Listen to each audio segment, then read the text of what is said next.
Mendus! Home, you idle creatures! Get you home! Is this a holiday? What? No, you're not being mechanical. You ought not walk upon a labouring day without the sign of your profession. Speak. What trade art thou? Why, sir, a carpenter. Where is thy leather apron and thy rule? You, sir, what trade are you? A trade, sir, that I hope I may use with a safe conscience, which is indeed, sir, a mender of bad souls. What trade, thou knave? Thou naughty knave, what trade? Nay, I beseech you, sir, be not out with me. Yet, if you be out, sir, I can mend you. What meanest thou by that? Mend us, thou saucy fellow. Why, sir, cobble you. Thou art a cobbler, art thou? Truly, sir, all that I live by is with the all. I meddle with no tradesmen's matters, nor women's matters, but with all, I am indeed, sir, a surgeon to old shoes. When they are in great danger, I recover them. But wherefore art not in thy shop today? Why dost thou lead these men about the streets? Truly, sir, to wear out their shoes to get myself into more work, sir. But, indeed, sir, we make holiday to see Caesar and to rejoice in his triumph. Wherefore rejoice! What conquest brings he home? You blocks, you stones, you worse than senseless things, oh, you hard hearts, you cruel men of Rome, knew you not Pompey? Many a time and oft have you climbed up to walls and battlements, to towers and windows, yea, to chimney tops, to see great Pompey pass the streets of Rome. And when you saw his chariot but appear, have you not made an universal shout that Tiber trembled underneath her banks to hear the replication of your sounds made in her concave shores? And do you now put on your best attire? And do you now cut out a holiday? And do you now strew flowers in his way that comes in triumph over Pompey's blood? Begone! Run to your houses, fall upon your knees, pray to the gods to intermit the plague that needs must light on this ingratitude. Go, go, good countrymen, and for this fault assemble all the poor men of your sort. Draw them to Tiber banks, and weep your tears into the channel, till the lowest stream do kiss the most exalted shores of all. Go you down that way towards the capital, this way will I. Disrobe the images if you do find them decked with ceremonies. May we do so? You know it is the feast of Lupercal. 'Tis no matter. Let no images be hung with Caesar's trophies. I'll about and drive away the vulgar from the streets. So do you too, where you perceive them thick. These growing feathers plucked from Caesar's wing will make him fly an ordinary pitch. Who else would soar above the view of men and keep us all in servile fearfulness?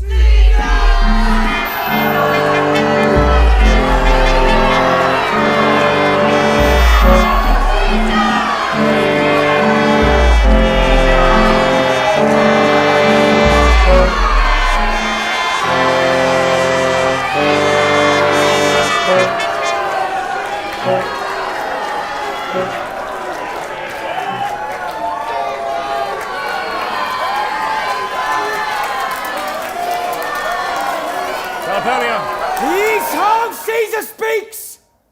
Calpurnia! Here. My lord? Stand you directly in Antonius' way when he doth run his course. Antonius. Caesar, my lord. Forget not in your speed, Antonius, to touch Calpurnia, for our elders say, the barren touch it in this holy chase. Shake off their sterile curse. I shall remember. When Caesar says do this, it is performed. Sit on and leave no ceremony out.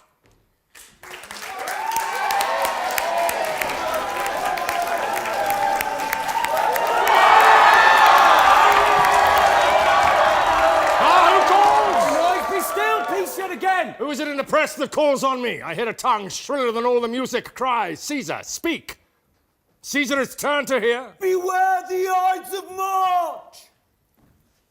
What man is that? The soothsayer bids you beware the Ides of March. Set him before me. Let me see his face. Fellow! Come from the throng.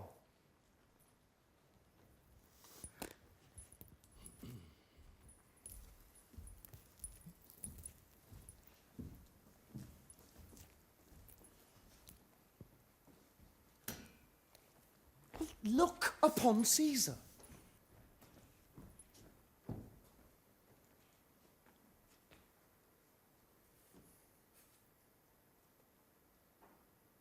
What sayest thou to me now? Speak once again. Beware the Ides of March.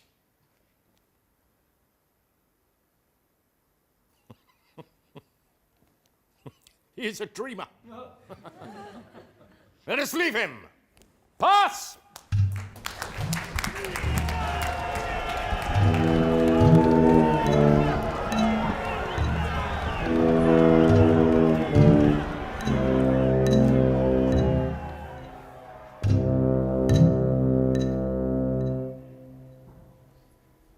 Will you go see the order of the course? Not I. I pray you do. I am not gamesome. I do lack some part of that quick spirit that is in Antony. Let me not hinder, Cassius, your desires. I'll leave you. Brutus, I do observe you now of late. I have not, from your eyes, that gentleness and show of love as I was wont to have. You bear too stubborn and too strange a hand over your friend who loves you. Cassius, be not deceived. If I have veiled my look, I turn the trouble of my countenance merely upon myself. Vexed I am of late, with passions of some difference, conceptions only proper to myself, which give some soil perhaps to my behaviours. But let not therefore my good friends be grieved, among which number, Cassius, be you one, nor construe any further my neglect than that poor Brutus, with himself at war, forgets the shows of love to other men. Then, Brutus, I have much mistook your passion, by means whereof this breast of mine hath buried thoughts of great value, worthy cogitations. Tell me, good Brutus, can you see your face? No, Cassius, for the eye sees not itself, but by reflection, by some other thing. 'Tis just, and it is very much lamented, Brutus, that you have no such mirrors as will turn your hidden worthiness into your eyes, that you might see your shadow.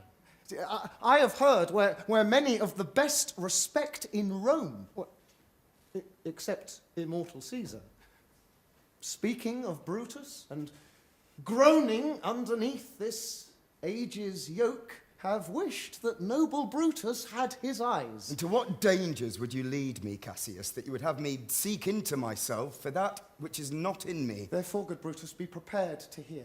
And since you know you cannot see yourself so well as by reflection, I, your glass, will modestly discover to yourself that of yourself which you yet know not of. What means this shouting? I do fear the people choose Caesar for their king. Aye. Do you fear it? Then must I think you would not have it so? I would not, Cassius. Yet I love him well. But wherefore do you hold me here so long? What is it you would impart to me? If it be aught toward the general good, set honour in one eye and death in the other, and I will look on both indifferently. For let the gods so speed me, as I love the name of honour more than I fear death. Well, I know that virtue to be in you, Brutus, as well as I do know your outward favour. Well, honour is the subject of my story.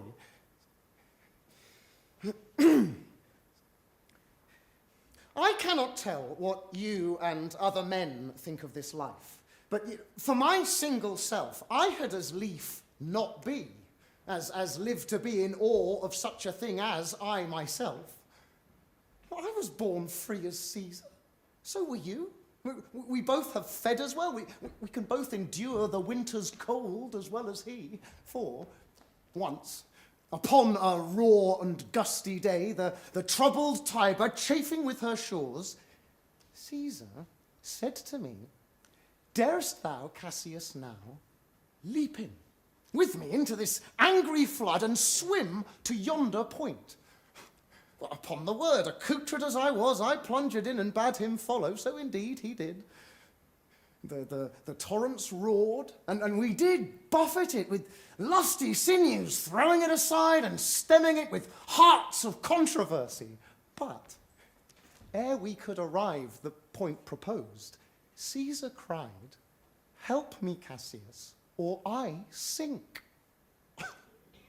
So I, as Aeneas, our great ancestor, did from the flames of Troy upon his shoulder the old Anchises bear, so from the waves of Tiber did I, the tired Caesar, and this man is now become a god, and Cassius is a wretched creature, and must bend his body if Caesar carelessly but nod on him. He had a fever when he was in Spain. And when the fit was on him, I did mark how he did shake. It is true that this god did shake. His coward lips did from their colour fly, and that same eye, whose bend doth awe the world, did lose his lustre. I did hear him groan. And that tongue of his that bade the Romans mark him and write his speeches in their books, alas, it cried, "Give me a drink, Titinius, as a sick girl." Gods, it doth amaze me that a man of such a feeble temper should so get the start of the majestic world and bear the palm alone. Another general shout. I do believe that these applauses are for some new honours that are heaped on Caesar. My man, he doth bestride the narrow world like a colossus, and we, petty men, walk under his huge legs and peep about to find ourselves dishonourable graves. Men at some time are masters of their fates. The fault, dear Brutus, is not in our stars, but in ourselves that we are underlings. Brutus and Caesar. What should be in that Caesar? Why should that name be sounded more than yours? Write them together. Yours is as fair a name. Sound them, it doth become the mouth as well. In the names of all the gods at once, upon what meat doth this our Caesar feed that he has grown so great? Age, thou art shamed. Rome, well, thou hast lost the breed of noble bloods. When went there by an age since the great flood, but it was famed with more than with one man? When could they say till now that talked of Rome, that her wide walks encompassed but one man? Well, now is it Rome indeed? And room enough when there is in it but one only man. You and I have heard our fathers say, there was a Brutus once, would have brooked the eternal devil to keep his state in Rome rather than a king. That you do love me, I am nothing jealous. What you would work me to, I have some aim. How I have thought of this and of these times, I shall recount hereafter. For this present, I would not, so with love I might entreat you, be any further moved. I'll find a time both meet to hear and answer such high things. Till then, my noble friend, chew upon this. Brutus had rather be a villager than to repute himself a son of Rome under these hard conditions as this time is like to lay upon us. I'm glad that my weak words have struck but thus much show of fire from Brutus. The games are done and Caesar is returning. As they pass by, pluck Casca by the sleeve, and he will, after his sour fashion, tell you what hath proceeded worthy note today. I will do so. But look you, Cassius, The angry spot doth glow on Caesar's brow, and all the rest look like a chidden train. Casca will tell us what the matter is. Antonius. Caesar. Let me have men about me that are fat, sleek-headed men, and such as sleep o' nights. Yond Cassius has a lean and hungry look. He thinks too much. Such men are dangerous. Fear him not, Caesar. He's not dangerous. He's a noble Roman and well given. Would he were fatter. But I fear him not. Yet if my name were liable to fear, I do not know the man I should avoid. So soon as that spare Cassius, he reads much. He is a great observer, and he looks quite through the deeds of men. He loves no plays, as thou dost, Antony. He hears no music. Seldom he smiles, and smiles in such a sort as if he mocked himself and scorned his spirit that could be moved to smile at anything. Such men as he be never at heart's ease, whilst they behold a greater than themselves, and therefore are they very dangerous. I rather tell thee what is to be feared than what I fear, for always I am Caesar.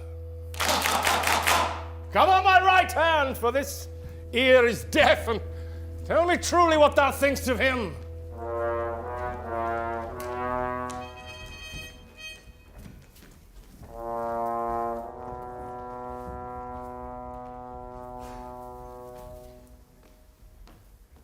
You pulled me by the cloak.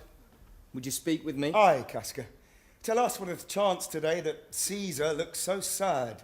Why, you were with him, were you not? I should not then ask Casca what hath chanced. Why, there was a crown offered him. And being offered him, he put it by with the back of his hand, thus, and then the people fell a-shouting. What was the second noise for? Why, for that too. They shouted thrice. What was the last cry for? Why, for that too. Was the crown offered him thrice? Aye, marry, wast. And he put it by thrice, every time gentler than other. And at every putting by, mine honest neighbours shouted. Who offered him the crown? Why, Antony. Tell us the manner of it, gentle Casca. I can as well be hanged as tell the manner of it. It was mere foolery. I did not mark it.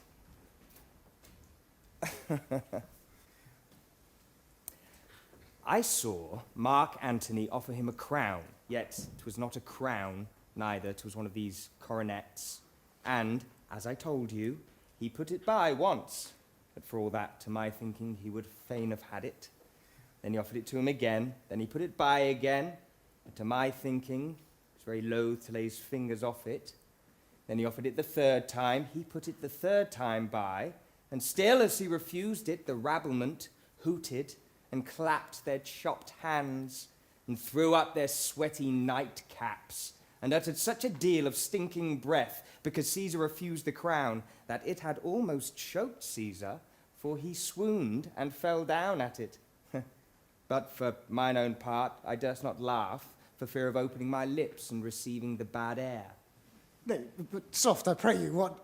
Did Caesar swoon? He fell down in the marketplace and foamed at mouth and was speechless. 'Tis very like he hath the falling sickness. No. Caesar hath it not. But you and I, and honest Casca, we have the falling sickness. I know not what you mean by that, but I am sure Caesar fell down. If the tag-rag people did not clap him and hiss him, according as he pleased and displeased them, as they used to do the players in the theatre, I am no true man. What said he when he came unto himself? Marry, before he fell down, when he perceived the common herd were glad he refused the crown, he plucked me, ope his doublet, and offered them his throat to cut. And I had been a man of any occupation, if I would not have taken him at a word, I might go to hell among the rogues. Aye. And so he fell. When he came unto himself again, he said that if he had done or said anything amiss, he desired their worships to think it was his infirmity. And 3 or 4 wenches where I stood cried, alas, good soul, and forgave him with all their hearts. But there's no heed to be taken of them. If Caesar had stabbed their mothers, they'd have done no less. And after that, he came thus sad away. Aye. Did Cicero say anything? Aye, he spoke Greek. To what effect? Nay, and I tell you that, I'll ne'er look you with a face again. But those that understood him smiled at one another and shook their heads, but for mine own part, it was Greek to me. Oh. I could tell you more news too. Marullus and Flavius, for pulling scarves off Caesar's images, are put to silence. Fare thee well. There was more foolery yet, if I could remember it. Will you sup with me tonight, Casca? No, I'm promised forth. Well, then will you dine with me tomorrow? Aye, if I be alive, and your mind hold, and your dinner worthy eating. Good. I will expect you. Do so. Farewell, both. What a blunt fellow is this grown to be. He was quick metal when he went to school. For this time I will leave you. Tomorrow, if you please to speak with me, I'll come home to you. Or, if you will, come home to me, and I will wait for you. I'll do so. But until then, think of the world.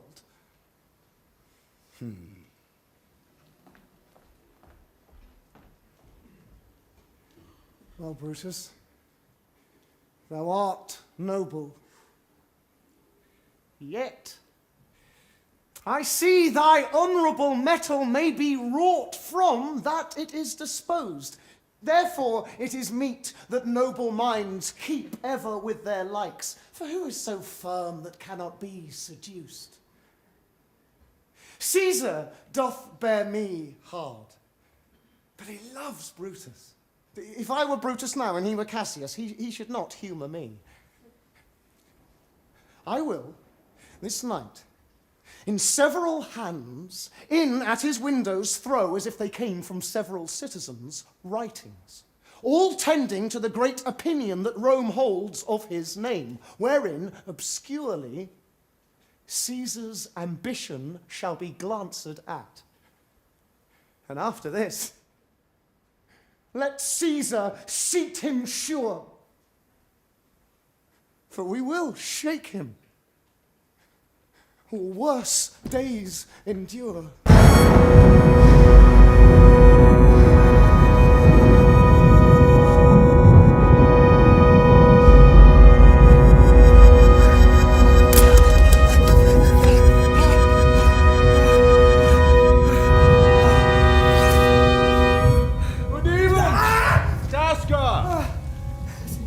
Brought you Caesar home?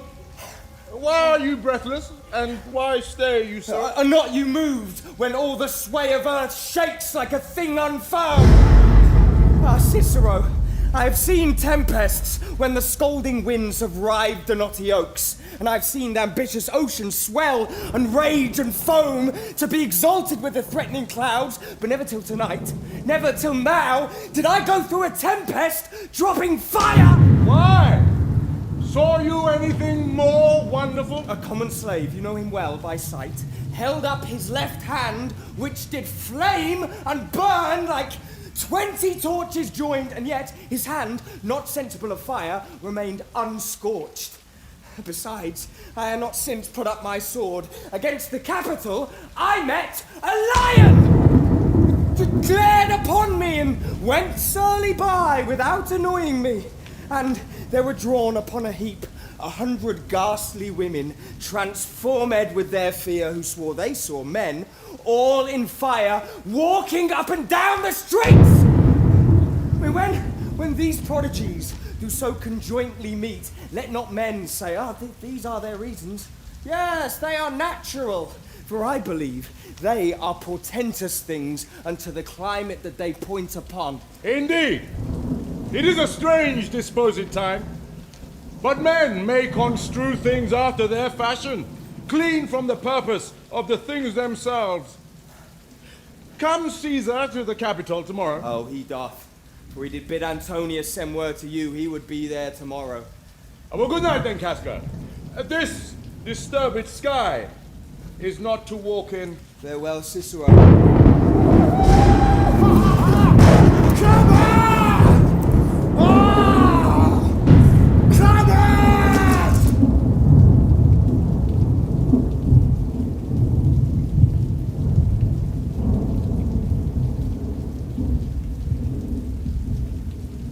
Who's there? A Roman. Not Casca by your voice. Your ear is good. Oh! Cassius, what night is this? A very pleasing night to honest men. Whoever knew the heavens menace so? Those that have known the earth so full of faults. For my part, I have walked about the streets, submitting me unto the perilous night, and thus, unbraced, Casca, as you see, have bared my bosom to the thunderstone. Wherefore did you so much tempt the heavens? It is the part of men to fear and tremble when the most mighty gods by tokens send such dreadful heralds to astonish us. You are dull, Casca! And those sparks of life that should be in a Roman you do want, or else you use not. You look pale, and gaze, and put on fear, and cast yourself in wonder to see the strange impatience of the heavens. But if you would consider the true cause, why all these fires, why all these gliding ghosts, why all these things change from their ordinance to monstrous quality, why you shall find heaven hath infused them with these spirits to make them instruments of fear and warning unto some monstrous state. Now, could I, Casca, name to thee a man most like this dreadful night? Huh? That thunders, lightens, opens graves, and roars as doth the lion in the Capitol? It is Caesar that you mean, is it not, Cassius? Let it be who it is. For Romans now have thews and limbs like to their ancestors, but woe the while our fathers' minds are dead, and we are governed with our mothers' spirits. Indeed. They say the senators tomorrow mean to establish Caesar as a king. And he shall wear his crown by sea and land. I know where I shall wear this dagger, then. Cassius, from bondage, will deliver Cassius. Therein, you gods, you make the weak most strong. Therein, you gods, you tyrants do defeat. Nor stony tower, nor walls of beaten brass, nor airless dungeon, nor strong links of iron can be retentive to the strength of spirit. But life, being weary of these worldly bars, never lacks power to dismiss itself. Now, if I know this, know all the world besides, that part of tyranny that I do bear, I can shake off at pleasure. So can I. So every bondman in his own hand bears the power to cancel his captivity. And why should Caesar be a tyrant then? Poor man. I know he would not be a wolf, but that he sees the Romans are but sheep. He were no lion, were not Romans hinds. Those that with haste will make a mighty fire, begin it with weak straws. So what trash is Rome? What rubbish and what offal when it serves as the base matter to illuminate so vile a thing as Caesar? Grief, hast thou let me? I perhaps speak this before a willing bondman. Oh, then I know my answer must be made. But I am armed, and dangers are to me indifferent. You speak to Casca, and to such a man that is no fleering telltale. Hold!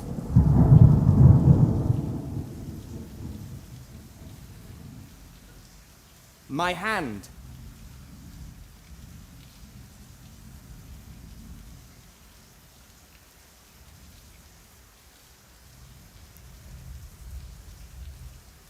Now be factious for redress of all these griefs.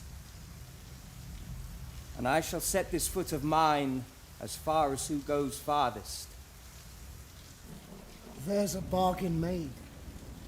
Now know you, Casca, I have moved already some certain of the noblest-minded Romans to undergo with me an enterprise of honourable, dangerous consequence. And I do know by this that they stay for me at Pompey's porch. For now, this fearful night, there is no stir or walking in the streets, and the complexion of the element in favour is like the work we have in hand. Most bloody, fiery, and most terrible. Stand close a while. Here comes one in haste. Sinner, I know him by his gait. He is a friend. Sinner! Why haste you so? To find out you. Who's that? Metellus Timber? 'Tis Casca, one incorporate to our attempts. Am I not stayed for, sinner? I'm glad on't. What a fearful night is this. There's 2 or 3 of us have seen strange sights. Am I not stayed for? Tell me. Yes, you are. O Cassius, if you could but win the noble Brutus to our party. Be you content, for we will yet ere day see Brutus at his house. 3 parts of him is ours already. The man entire upon the next encounter yields him ours. Oh, he sits high in all the people's hearts, and that which would appear offence in us, his countenance, like richest alchemy, will change to virtue and to worthiness. What, Lucius? Ho! I cannot by the progress of the stars give guess how near today. Lucius, I say. I would it were my fault to sleep so soundly. When, Lucius, when? Awake, I say. What, Lucius? Called you, my lord? Get me a taper in my study, Lucius. When it is lighted, come and call me here. I will, my lord.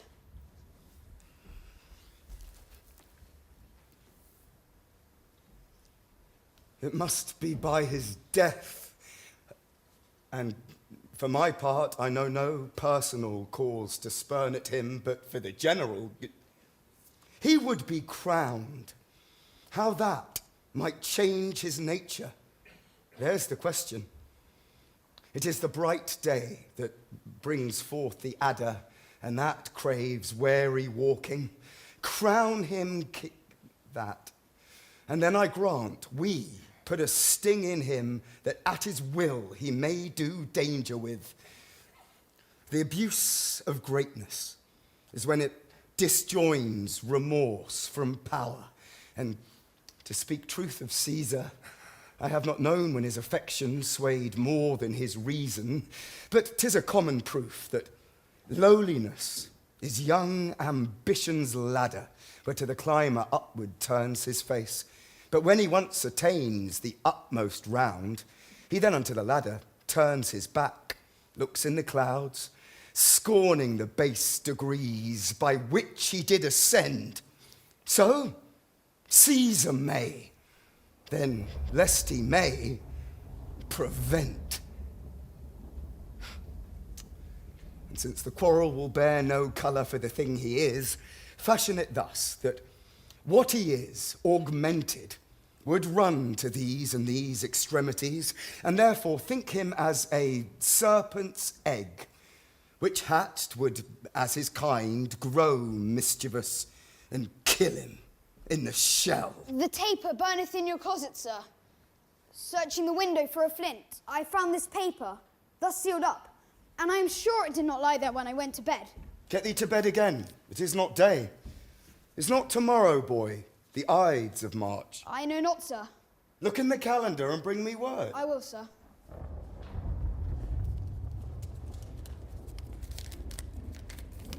Brutus, thou sleepst. Awake and see thyself. Shall Rome, etc., speak, strike, redress?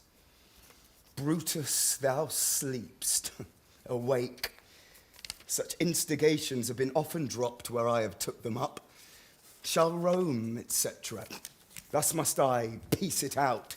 Shall Rome stand under one man's awe? What? Rome? My ancestors did from the streets of Rome the Tarquin drive when he was called a king. Speak, strike, redress. Am I entreated to speak and strike? Rome, I make thee promise, if the redress will follow, thou receivest thy full petition at the hand of Brutus. Sir, March is wasted 15 days. 'Tis good.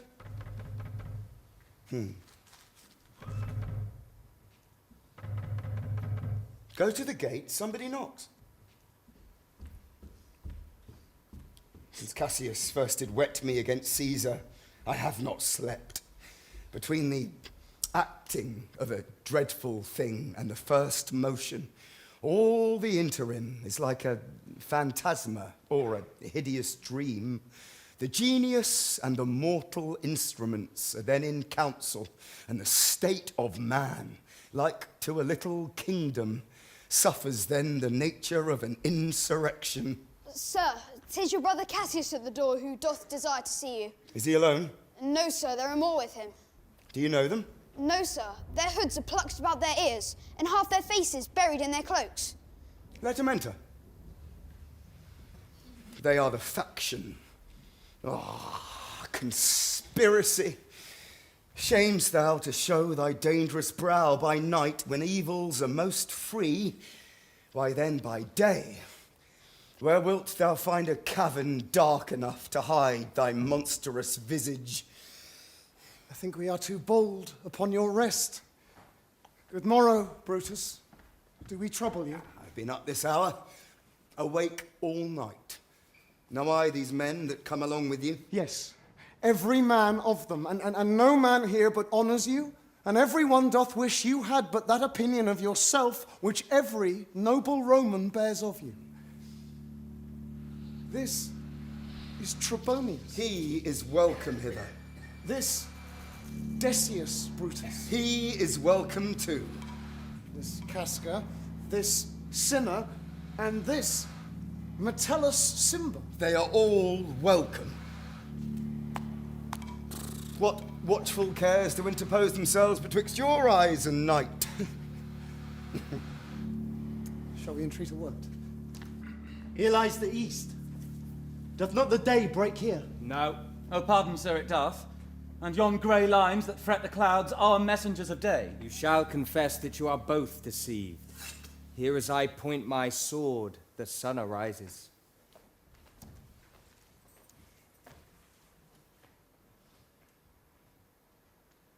Give me your hands all over, one by one. And let us swear our resolution. No, not an oath. If not the face of men, the sufferance of our souls, the time's abuse, if these be motives weak, break off betimes, and every man hence to his idle bed. So let high-sighted tyranny range on till each man drop by lottery. But if these, as I am sure they do, bear fire enough to kindle cowards, and to steal with valour the melting spirits of women, then countrymen, what need we any spur but our own cause to prick us to redress? Swear priests and cowards and men cautelous, old feeble carrions, and such suffering souls that welcome wrongs, and to bad causes swear such creatures as men doubt, but do not stain the even virtue of our enterprise, nor the insuppressive metal of our spirits, to think that or our cause or our performance did need an oath. But what of Cicero? Shall we sound him? I think he will stand very strong with it. Let us not leave him out. No, by no means. Oh, let us have him. For his silver hairs will purchase us a good opinion, and buy men's voices to commend our deeds. It shall be said, his judgment ruled our hands. Oh, name him not. Let us not go to him, for he will never follow anything that other men begin. Then leave him out. Indeed, he is not fit. Shall no man else be touched, but only Caesar? Decius, well urged. I think it is not meet that Mark Antony, so well beloved of Caesar, should outlive Caesar. We shall find of him a shrewd contriver, and you know his means. If he improve them, may well stretch so far as to annoy us all, which to prevent, let Antony and Caesar fall together. Our course will seem too bloody, Caius Cassius, to cut the head off and then hack the limbs, for Antony is but a limb of Caesar. Let's be sacrificers, but not butchers, Caius. We all stand up against the spirit of Caesar, and in the spirit of men there is no blood. That we then could come by Caesar's spirit and not dismember Caesar. But alas, Caesar must bleed for it. And gentle friends, let's kill him boldly, but not wrathfully. Let's carve him as a dish fit for the gods, not hew him as a carcass fit for hounds. And let our hearts, as subtle masters do, stir up their servants to an act of rage, and after seem to chide them. This shall make our purpose necessary, and not envious, which so appearing to the common eyes, we shall be called purgers, not murderers. And for Mark Antony, think not of him, for he can do no more than Caesar's arm when Caesar's head is off. Yet I fear him, for in the engrafted love he But bears to as to Cassius, do not think of him. If he loves Caesar, all that he can do is to himself. Take thought and die for Caesar, and that were much he should. For he is given to sports, to wildness, and much company. There is no fear in him. Let him not die. For he will live and laugh at this hereafter. Peace! Count the clock. The clock is stricken 3. It's time to part. But it is doubtful yet whether Caesar will come forth today or no. For he is superstitious grown of late, quite from the main opinion he held once, of fantasy, of dreams and ceremonies. It may be these apparent prodigies, the unaccustomed terrors of this night and the persuasion of his augurers may hold him from the capital today. Never fear that. If he be so resolved, I can oversway him. For he loves to hear that unicorns may be betrayed with trees, and bears with glasses, elephants with holes, lions with toils, and men with flatterers. But when I tell him he hates flatterers, he says he does, being then most flattered. Let me work. For I can give his humour the true bent, and I will bring him to the capital. Nay, we shall all of us be there to fetch him. By the 8th hour, is that the uttermost? Be that the uttermost, and fail not then. Caius Ligarius doth bear Caesar hard, who rated him for speaking well of Pompey. I wonder none of you have thought of him. Now, good Metellus, go along by him. He loves me well, and I have given him reasons.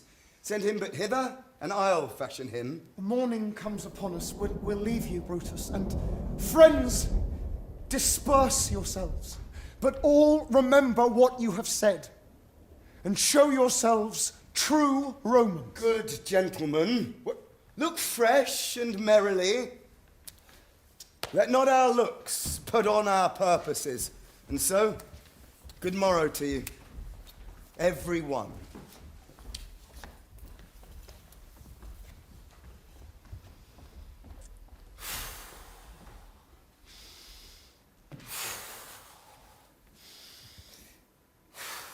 Boy! Lucius! Fast asleep. 'Tis no matter. Enjoy the honey-heavy dew of slumber. Thou hast no figures nor no fantasies which busy care draws in the brains of men. Therefore thou sleepst so sound. Brutus, my lord. Portia, what mean you? Wherefore rise you now? It is not for your health thus to commit your weak condition to the raw, cold morning. Nor for yours neither. You've ungently, Brutus, stole from my bed. And yesternight, at supper, you suddenly arose and walked about, musing, and sighing with your arms across. And when I asked you what the matter was, you stared upon me with ungentle looks.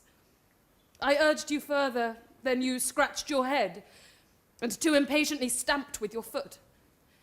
Yet I insisted, yet you answered not, but with an angry wafture of your hand, gave sign for me to leave you. So I did, fearing to strengthen that impatience, which seemed too much enkindled, and withal, hoping it was but an effect of humour, which sometime hath his hour with every man. It will not let you eat, nor talk, nor sleep.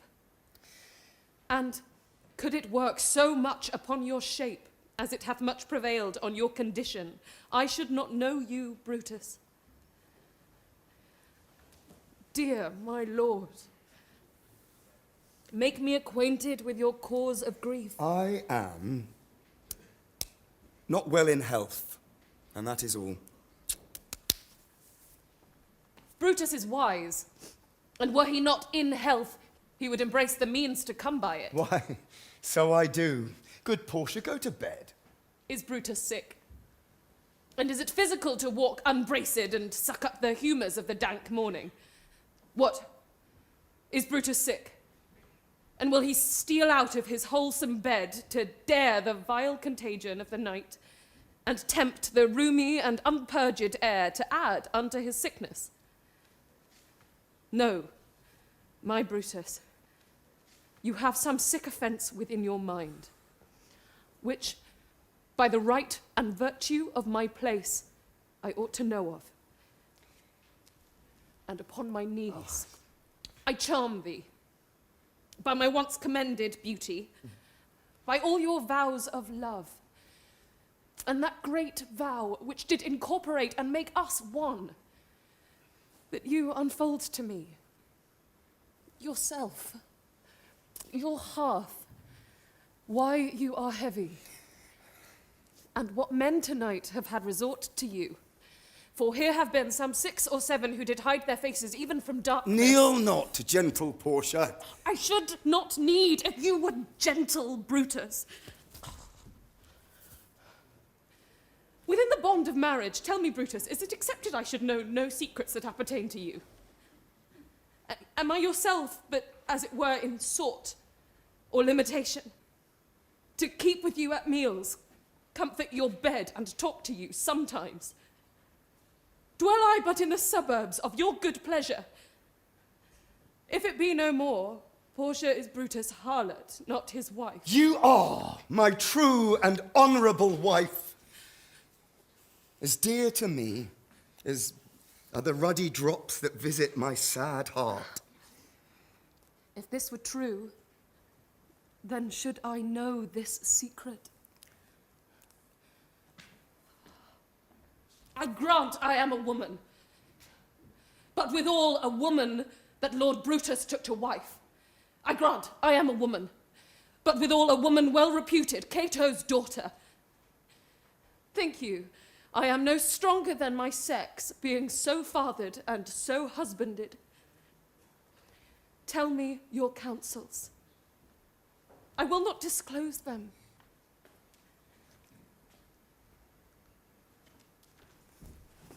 I can make strong proof of my constancy, giving myself a voluntary wound here, in the thigh.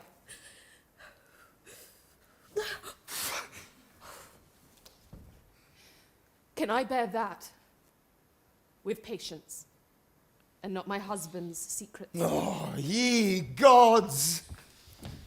Render me worthy of this noble wife. Hark, hark, one knocks. Portia, go in a while, and by thy bosom shall partake the secrets of my heart. All my engagements I will construe to thee, all the charactery of my sad brows. Leave me with haste. Lucius, who's that knocks? Here is a sick man that would speak with you. Boy, stand aside.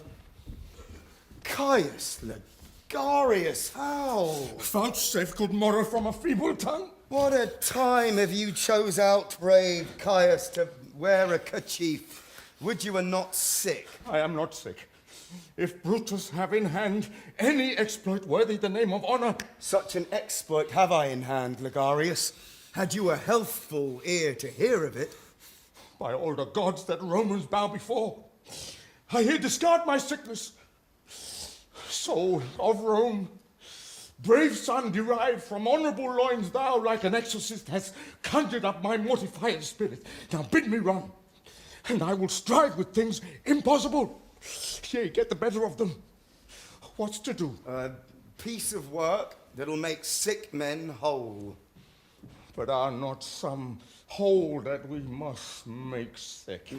That must we also. What it is, my Caius, I shall unfold to thee as we are going, to whom it must be done. Then set on your foot, and with a heart new fired I follow you to do I know not what. But it sufficeth that Brutus leads me on. Follow me, then.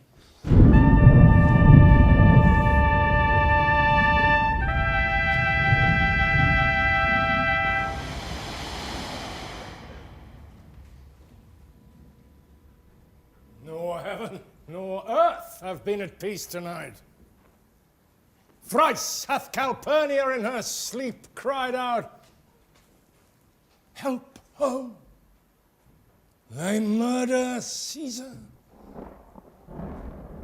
Who's within?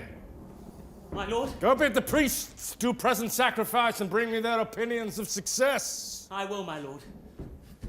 What mean you, Caesar? Think you to walk forth? You shall not stir out of your house today. Caesar shall forth. The things that threaten me ne'er looked but on my back. When they shall see the face of Caesar, they are vanished. Caesar, I never stood on ceremonies, but now they fright me. There's one within, besides the things that we have heard and seen, recounts most horrid sights seen by the watch. A lioness hath whelped in the streets, and graves have yawned and yielded up their dead. Fierce, fiery warriors fought upon the clouds in ranks and squadrons and right form of war, which drizzled blood upon the Capitol. The noise of battle hurtled in the air. Horses did neigh, and dying men did groan, and ghosts did shriek and squeal about the streets. Caesar, these things are beyond all use, and I do fear them. What can be avoided? Whose end is purposed by the mighty gods. Yet Caesar shall go forth, for these predictions are to the world in general as to Caesar. When beggars die, there are no comets seen. The heavens themselves blaze forth the death of princes. Cowards die many times before their death.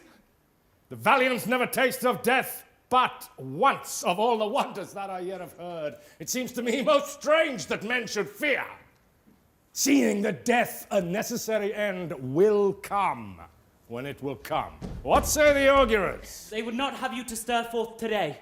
Plucking the entrails of an offering forth, they could not find a heart within the beast. Gods do this in shame of cowardice.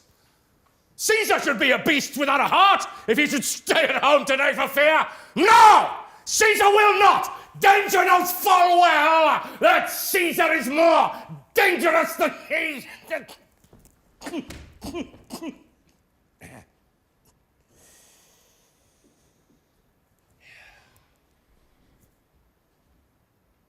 We are two lions littered in one day. And I, the elder and more terrible, and Caesar shall go forth. Alas, my lord, your wisdom is consumed in confidence.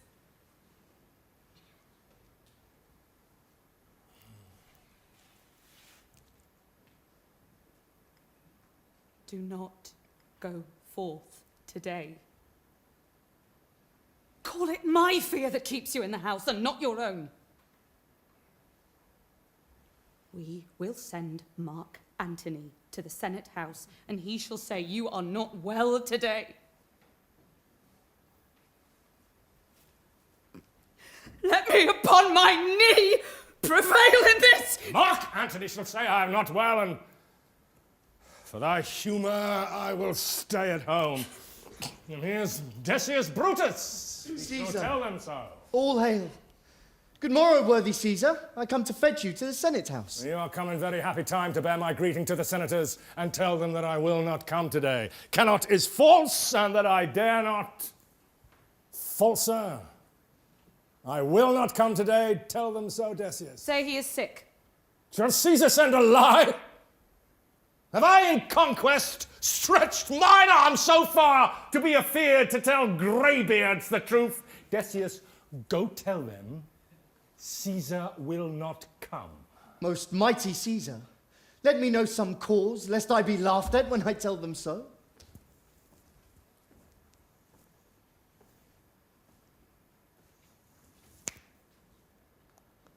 The cause is in my will. I will not come. That is enough to satisfy the Senate.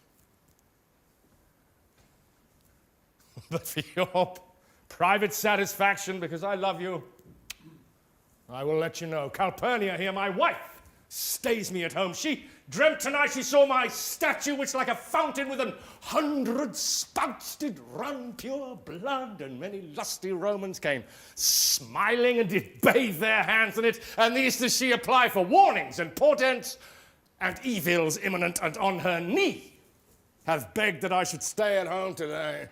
This dream is all misinterpreted. It was a vision fair and fortunate. Your statue, spouting blood in many pipes in which so many smiling Romans bathed, signifies that from you great Rome shall suck reviving blood, and that great men shall press for tinctures, stains, relics, and cognizance. This, by Calpurnia's dream, is signified. In this way have you well expounded it. I have. When you have heard what I can say, and know it now. The Senate have concluded to give this day a crown to mighty Caesar. If you shall send them word you will not come, their minds may change. Besides, it were a mock, apt to be rendered for someone to say, break up the Senate till another time when Caesar's wife shall meet with better dreams. If Caesar hide himself, shall they not whisper, lo, Caesar is afraid? Pardon me, Caesar. For my dear, dear love, to your proceedings bid me tell you this, and reason to my love is liable. How foolish do your fears seem now, Calpurnia. I am ashamed I did yield to them. Give me my robe, for I will go. And look where Publius has come to fetch me. Good morrow, Caesar. Welcome, Publius. What, Brutus, are you stirred so early too? Good morrow, Casca. Caius Ligurius. Caesar was ne'er so much your enemy as that same ague which hath made you lean. Now, what is the clock? Caesar, 'tis struck an 8. I thank you for your pains and courtesy. See, Antony that revels longer nights is not withstanding up. Welcome, Antony. Oh, so too, most noble Caesar. Bid them prepare within. I am to blame to be thus waited for. Now, Cinna. Now, Metellus.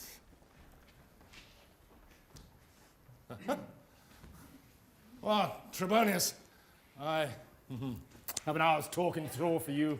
Remember that you call on me today, be near me, that I may remember you. Caesar, I will. Good friends, go in and taste some wine with me, and we, like friends, will straightway go together.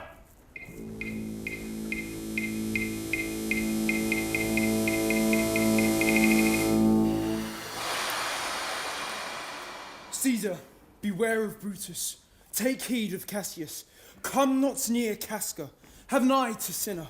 Trust not Trebonius. Mark well Metellus Cimber. Decius Brutus loves thee not. Thou hast wronged Caius Ligurius.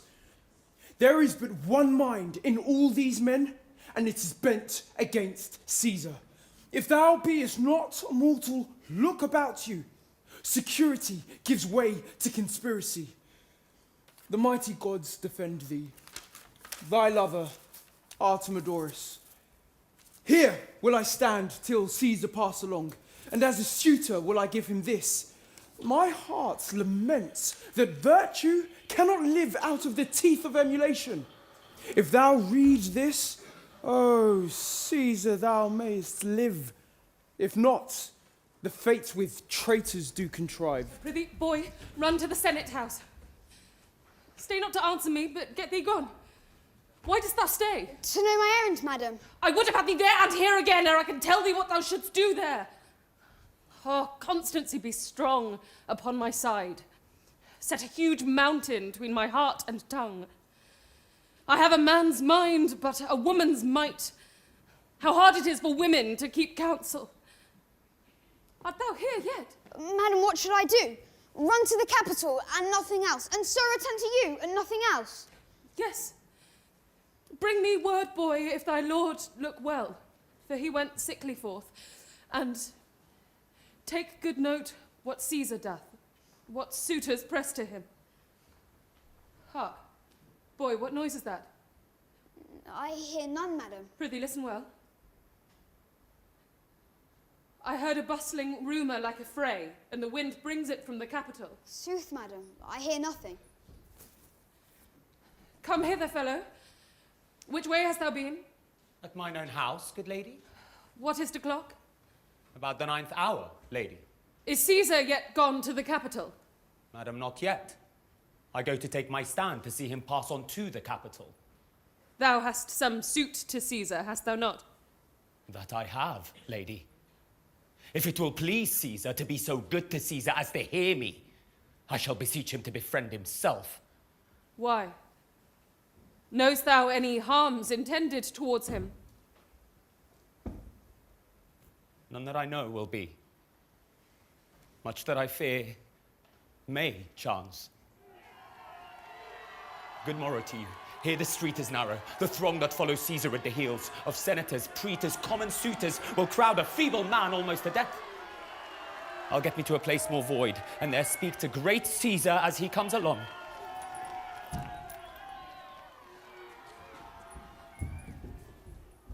I must go in.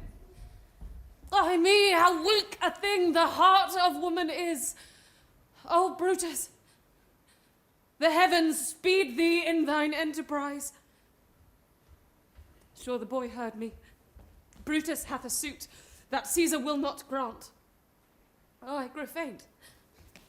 Run, Lucius, and commend me to my lord. Say I am merry. Come to me again and bring me word what he doth say to thee.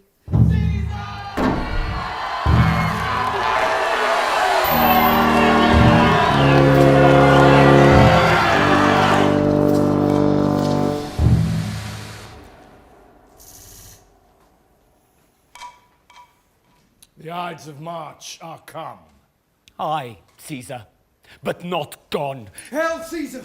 Read this schedule. Trebonius doth desire you to overread at your best leisure this his humble suit. Oh, Caesar, read mine first, for mine's a suit that touches Caesar nearer. Read it, great Caesar. What touches us ourselves shall be last, sir. Delay not, Caesar, read it instantly. What is the fellow mad? Sir, give place, sir. Urge you your petitions in the street. Come to the capital. I wish your enterprise today may thrive. What enterprise, Papilius? Fare you well. What said Papilius Leonard? He wished this day our enterprise might thrive. I fear our purpose is discover it. Look how he makes the Caesar, mark him. Casca be sudden, for we fear prevents. Brutus, what should be done? If this be known, Cassius or Caesar never shall turn back, for I will slay myself. Cassius, be constant. Papilius Leonard speaks not of our purposes, for look, he smiles and Caesar doth not change. Trebonius knows his time, for look you, Brutus, he draws Mark Antony out of the way. Where is Metellus Simba? Let him go and presently prefer his suit to Caesar. He is addressed, press near and second him. Casca, you are the first that rears your hand. Are we all ready? What is now amiss that Caesar and his Senate must redress? Most high, most mighty, and most puissant Caesar, Metellus Simba throws before thy seat an humble heart. I must prevent thee, Simba. These couchings and these lowly courtesies might fire the blood of ordinary men and turn preordinance and first decree into the law of children. Be not fond to think that Caesar bears such rebel blood that will be thawed from the true quality with that which melteth fools. I mean sweet words, low crooked curtsies, and base spaniel fawning. Thy brother by decree is banished. If thou dost bend and pray and fawn for him, I spurn thee like a cur.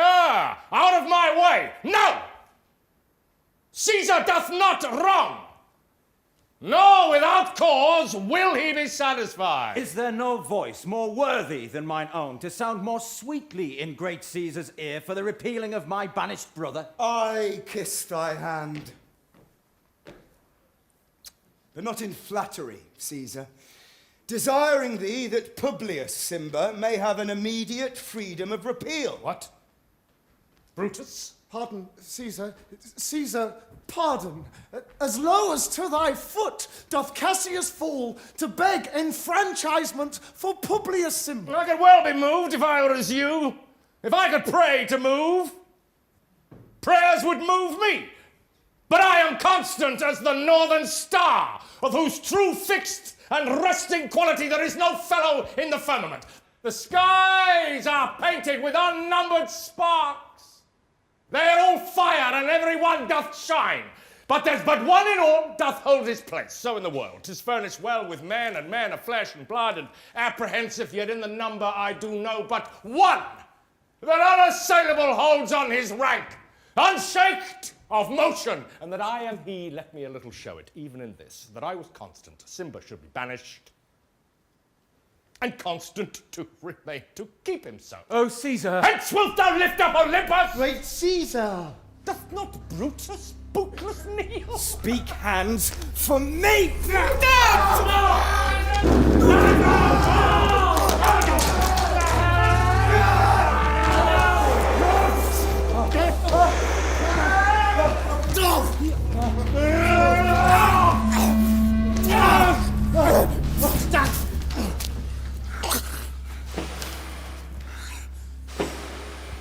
To Bruce and fall Caesar.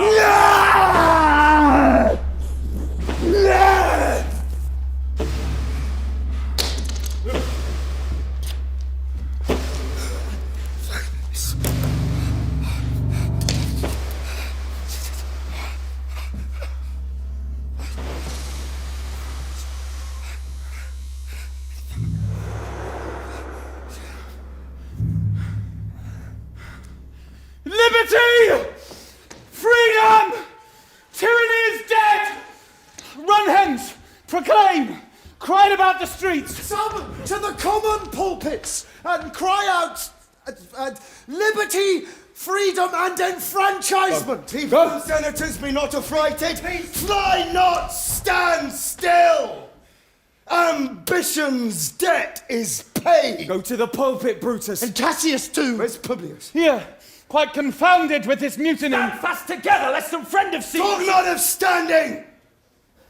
Publius, good cheer. There is no harm intended to your person, nor to no Roman else. So tell them, Publius. Where's Antony? Fled to his house, amazed. Men, wives, and children stare, cry out, and run as it were doomsday. Fates, we will know your pleasures. That we shall die, we know. 'Tis but the time and drawing days out that men stand upon. Why, he that cuts off 20 years of life cuts off so many years of fearing death. Grant that. And then is death a benefit? So are we Caesar's friends that have abridged his time of fearing death. Stoop. Romans, stoop, and let us bathe our hands in Caesar's blood, up to the elbows, and besmear our swords. Then walk we forth, even to the marketplace, and waving our red weapons o'er our heads, let's all cry, peace, freedom, and liberty! Stoop then, and wash.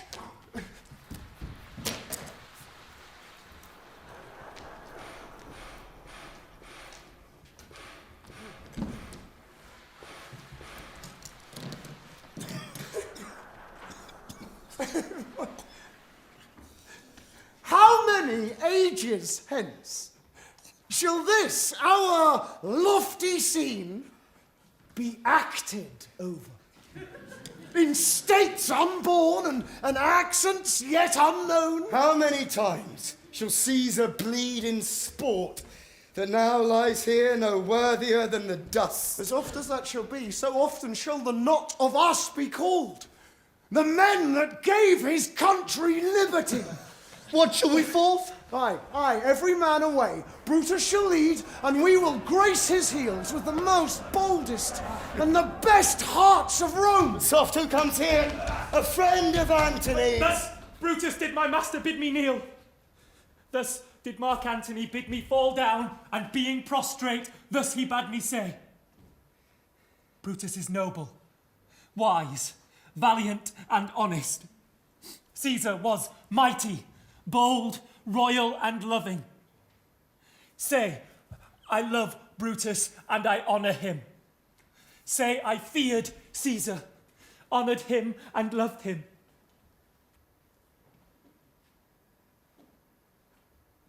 If Brutus will vouchsafe that Antony may safely come to him and be resolved how Caesar hath deserved to lie in death, Mark Antony shall not love Caesar dead so well as Brutus living, but will follow the fortunes and affairs of noble Brutus thorough the hazards of this untrod state with all true faith. So says my master Antony. Thy master is a wise and valiant Roman. I never thought him worse. Tell him, so please him come unto this place. He shall be satisfied, and by my honour, depart untouched. I'll fetch him presently. I know we shall have him well to friend. I wish we may, but yet I have a mind which fears him much, and my misgiving still falls shrewdly to the purpose. Look soft, here comes Antony. Welcome, Mark Antony.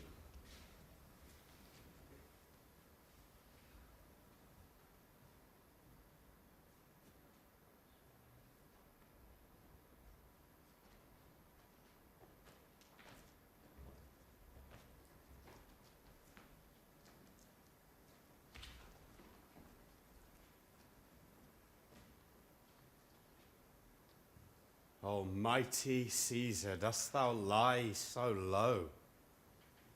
For all thy conquests, glories, triumphs, spoils, shrunk to this little measure. Fare thee well.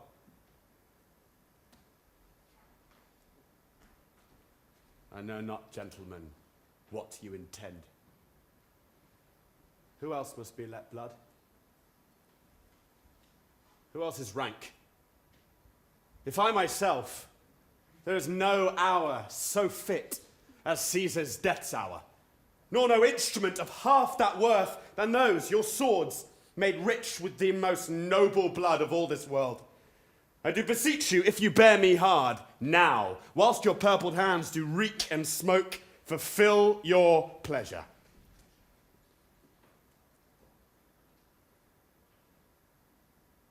Live 1,000 years, I shall not find myself so apt to die.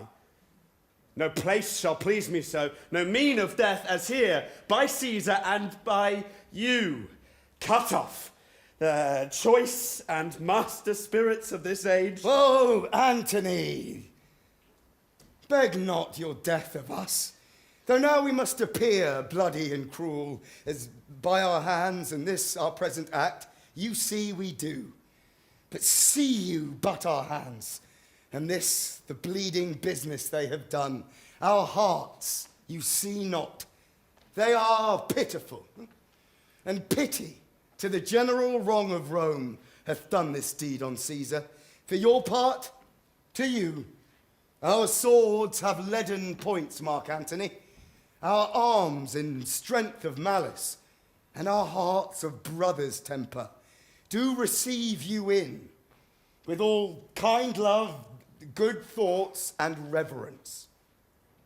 Your voice shall be as strong as any man's in the disposing of new dignities. Only be patient till we have appeased the multitude beside themselves with fear.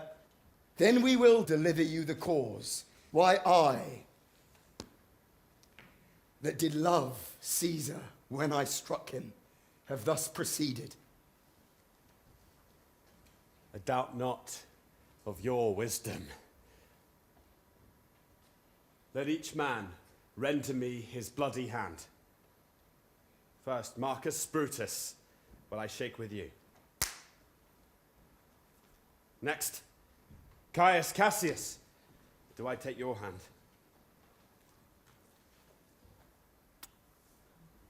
Now, Decius Brutus, yours. Now yours, Metellus.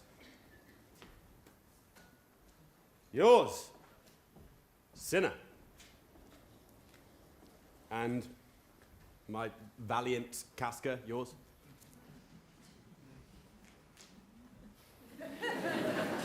Caius Ligarius, yours.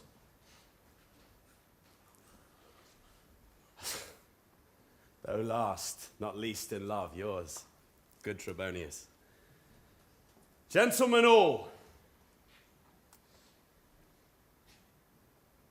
alas, what shall I say? My credit now stands on such slippery grounds that one of two bad ways you must conceit me, either a coward or a flatterer. That I did love thee, Caesar, oh, 'tis true. If then thy spirit look upon us now, shall it not grieve thee dearer than thy death to see thy Antony making his peace, shaking the bloody fingers of thy foes, most noble, in the presence of thy corpse? Had I as many eyes as thou hast wounds, weeping as fast as they stream forth thy blood, it would become me better than to close in terms of friendship with thine enemies. Pardon me, Julius. Here wast thou bade, brave heart.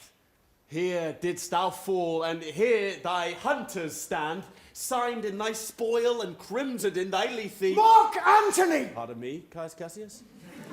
The enemies of Caesar shall say this, then in a friend, it is cold modesty. I blame you not for praising Caesar so, but what compact mean you to have with us? Will you be pricked in number of our friends, or shall we on and not depend on you? Therefore I took your hands, but was indeed swayed from the point by looking down on Caesar. Friends, am I with you all, and love you all. Upon this hope that you shall give me reasons why, and wherein Caesar was dangerous? Or else were this a savage spectacle? Our reasons are so full of good regard that were you, Antony, the son of Caesar, you should be satisfied. That's all I seek. And am, moreover, suited that I may produce his body to the marketplace, and in the pulpit, as becomes a friend, speak in the order of his funeral. But you shall, Mark Antony. Brutus, a word with you. You know not what you do. Do not consent Antony speak in his funeral. Know you how much the people may be moved by that which he will utter? By your pardon, I will myself into the pulpit first. What Antony shall speak, I will protest. He speaks by leave and by permission, and that we are contented, Caesar shall have all true rites and lawful ceremonies. It shall advantage more than do us wrong. I know not what may fall. I like it not. Mark Antony, here, take you Caesar's body. You shall not in your funeral speech blame us, but speak all good you can devise of Caesar, and say you do it by our permission, else shall you not have any hand at all about his funeral. And you shall speak into the same pulpit whereto I am going after my speech is ended. Be it so. I do desire no more. Prepare the body then, and follow us.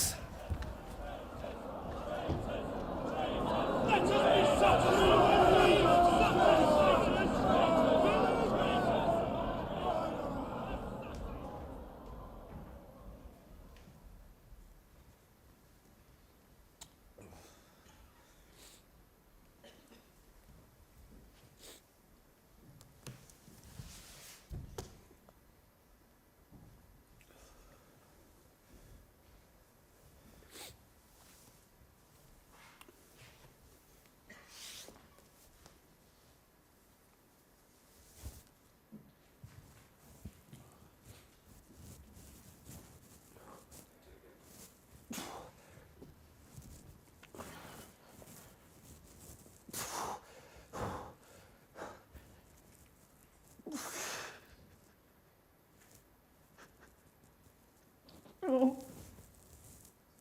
pardon me, thou bleeding piece of earth, that I am meek and gentle with these butchers. Thou art the ruins of the noblest man that ever lived in the tide of times. Woe to the hands that shed this costly blood. Over thy wounds now do I prophesy, which like dumb mouths do ope their ruby lips to beg the voice and utterance of my tongue. A curse shall light upon the limbs of men. Domestic fury and fierce civil strife shall cumber all the parts of Italy. Blood and destruction shall be so in use, and dreadful objects so familiar that mothers shall but smile when they behold their infants courted with the hands of war.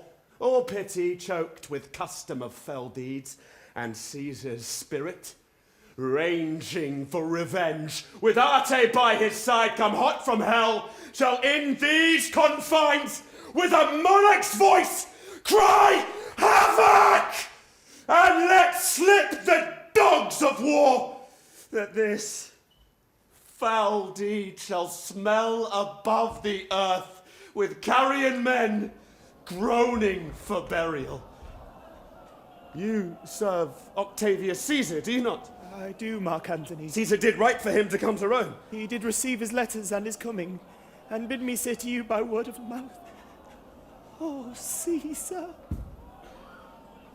Thy heart is big. Get thee apart and weep. Oh, passion, I see, is catching for mine eyes, seeing those beads of sorrow stand in thine, began to water. Is thy master coming? He lies tonight within 7 leagues of Rome. Post back with speed and tell him what hath chanced. Here is a mourning Rome, a dangerous Rome, no Rome of safety for Octavius yet. Hie hence and tell him so. Yeah, stay a while. Thou shalt not back till I have borne this corpse into the marketplace. There shall I try in my oration how the people take the cruel issue of these bloody men, according to the which thou shalt discourse to young Octavius on the state of things. Lend me your hand.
and lovers, hear me for my cause, and be silent, that you may hear.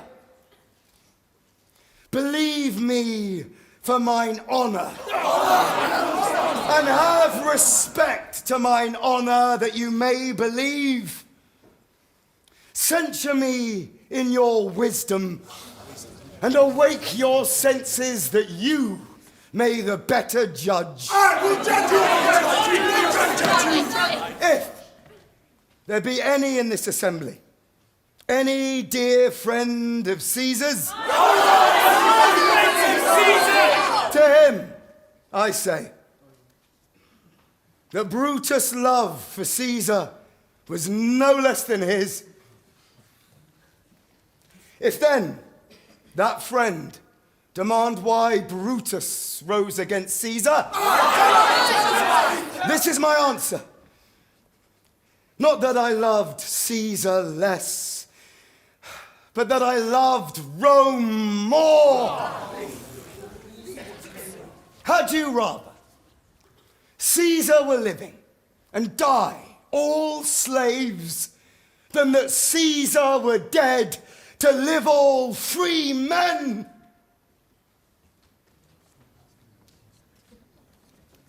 As Caesar loved me, I weep for him. As he was fortunate, I rejoice at it. As he was valiant, I honour him. But as he was ambitious, I slew him.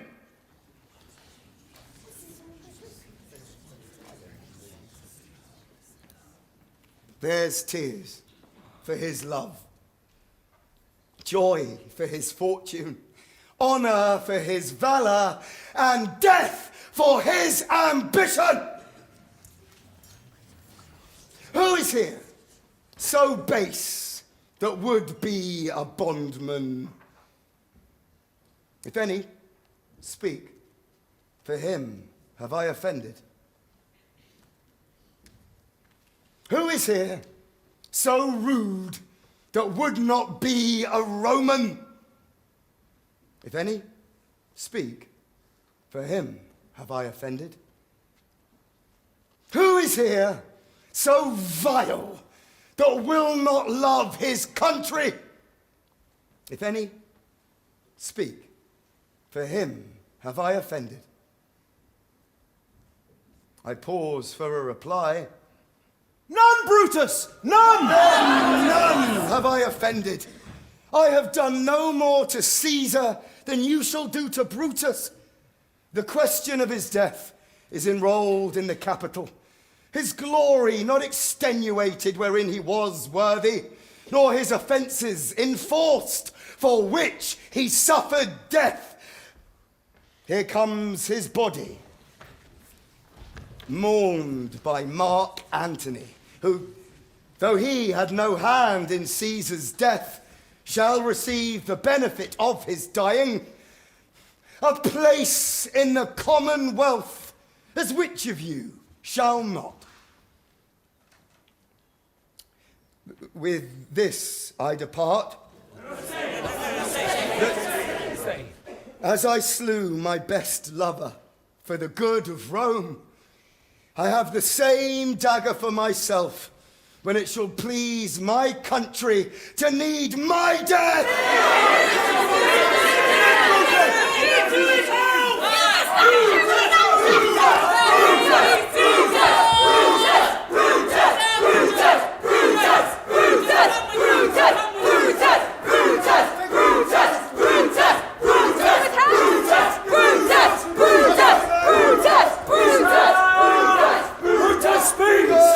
Countrymen, let me depart alone. And for my sake, stay here with Antony. Do grace to Caesar's corpse and grace his speech, tending to Caesar's glories, which Mark Antony, by our permission, is allowed to make. I do entreat you, not a man depart, save I alone, till Antony have spoke. Stay, Hall, let us hear Mark Antony. Let him go on! Well, here's Anthony, go on!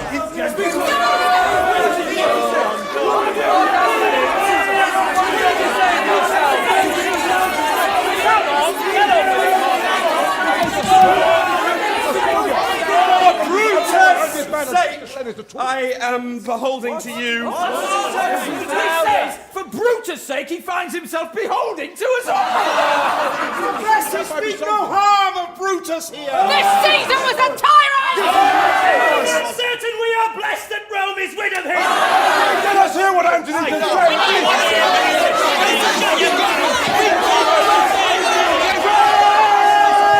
Romans, countrymen, lend me your ears.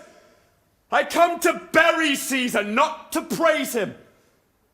The evil that men do lives after them. The good is oft interred with their bones. So let it be with Caesar.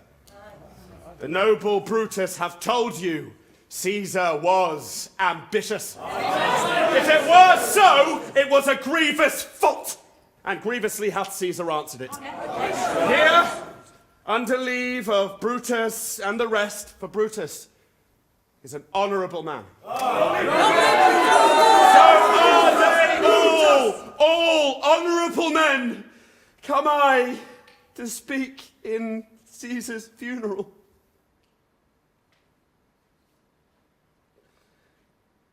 He was my friend. Faithful and just to me. But Brutus says he was ambitious, and Brutus is an honourable man. He hath brought many captives home to Rome, whose ransoms did the general coffers fill. Did this in Caesar seem ambitious? When that the poor have cried, Caesar hath wept. Ambition should be made of sterner stuff. But Brutus says he was ambitious, and Brutus is an honourable man. You all did see that on the Lupercal I thrice presented him a kingly crown, which he did thrice refuse. Was this ambition? Yet Brutus says he was ambitious, and sure he is an honourable man. I speak not to disprove what Brutus spoke, but here I am to speak what I do know. You all did love him once. Not without cause. What cause withholds you then to mourn for him? Oh, judgment. Thou art fled to brutish beasts, and men have lost their reason. Bear with me. My heart is in the coffin there with Caesar, and I must pause till it come back to me. Methinks there is much reason in his saying. If thou consider rightly of the matter, Caesar has had great wrongs. As he masters, I fear a worse will come in his place. Mark you his words, he would not take the crown, therefore 'tis certain he was not ambitious. If he found so, some will dare abide it. Poor soul, his eyes are red as fire with weeping. There's not a nobler man in Rome than Antony. Now mark him, he begins against his speech. Peace. But yesterday, the word of Caesar might have stood against the world. Now lies he there, and none so poor to do him reverence. Oh, masters, if I were disposed to stir your hearts and minds to mutiny and rage, I should do Brutus wrong and Cassius wrong, who you all know are honourable men. I will not do them wrong. I rather choose to wrong the dead, to wrong myself and you, than I should wrong such honourable men. But here's a parchment with the seal of Caesar. I found it in his closet. 'Tis his will.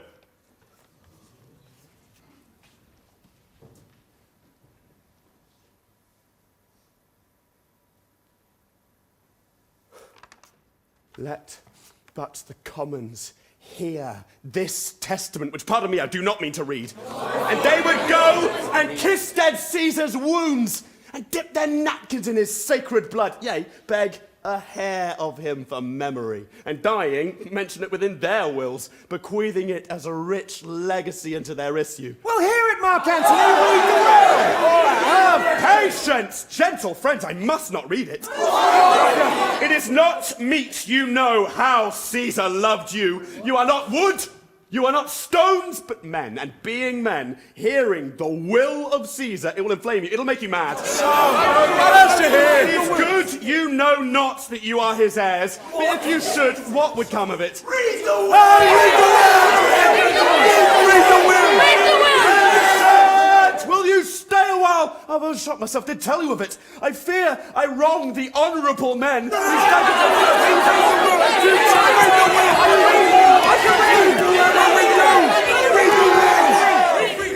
You will compel me then to read the will.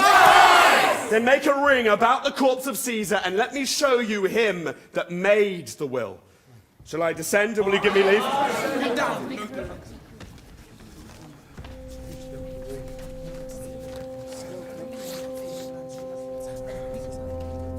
Nay, press not so upon me, stand far off. Right, stand back.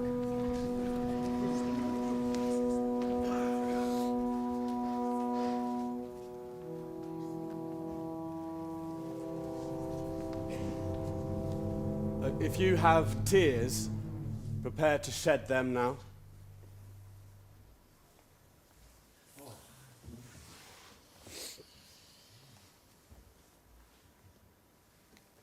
You all do know this mantle. I remember the first time ever Caesar put it on. It was on a summer's evening in his tent. That day he overcame the Nervii. Look, in this place ran Cassius' dagger through. Oh, see what a rent the envious Casca made. Through this, the well-beloved Brutus stabbed, and as he plucked his cursed steel away, mark how the blood of Caesar followed it, as rushing out of doors to be resolved if Brutus so unkindly knocked, or no. For Brutus, as you know, was Caesar's angel.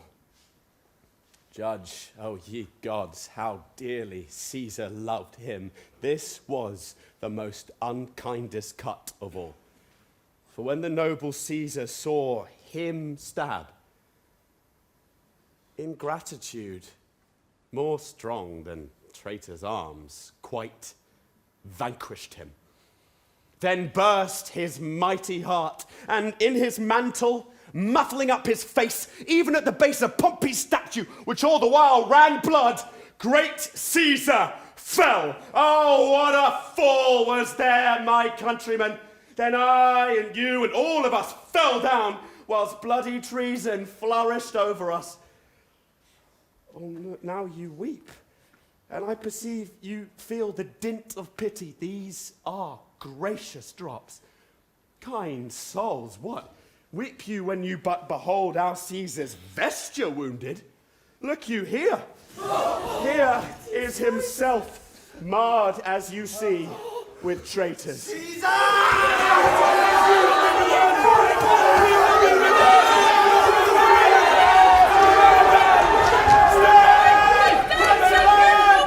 My good friends, sweet friends, let me not stir you up to such a sudden flood of mutiny. They that have done this deed are honourable. What private griefs they have, alas, I know not that made them do it. They are wise and honourable, and will no doubt with reasons answer you. I come not, friends, to steal away your hearts. I am no orator, as Brutus is, but as you know me all, a plain, blunt man. But love my friend. And that they know full well that gave me public leave to speak of him. For I have neither wit, nor words, nor worth, action, nor utterance, nor the power of speech to stir men's blood. I only speak right on. I tell you that which you yourselves do know. Show you sweet Caesar's wounds, poor dumb mouths, and bid them speak for me. But were I Brutus, and Brutus Antony, there were an Antony would ruffle up your spirits, and put a tongue in every wound of Caesar's that should move the stones of Rome to rise and mutiny.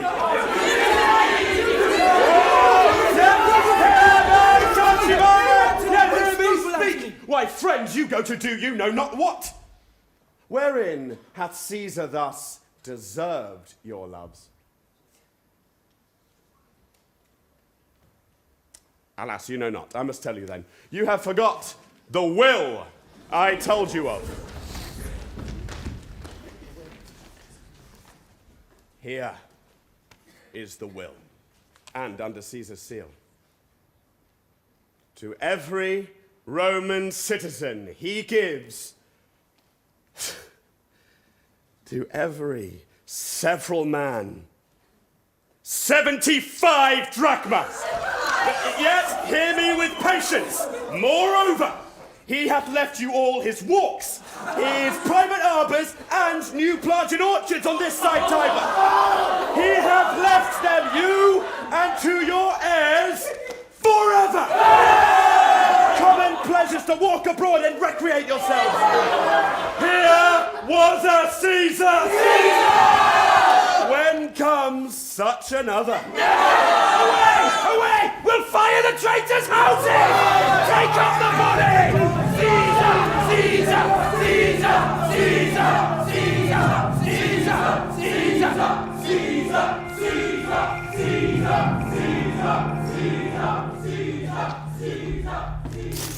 Caesar! Now, let it work. Mischief, thou art afoot. Take thou what course thou wilt. How now, fellow? Sir, Octavius has already come to Rome. Where is he? He and Lepidus are at Caesar's house. Thither will I straight to visit him. He comes upon a wish. Fortune is merry, and in this mood will give us anything. I heard him say Brutus and Cassius are rid like madmen through the gates of Rome. Belike they had some notice of the people, how I had moved them. Bring me to Octavius.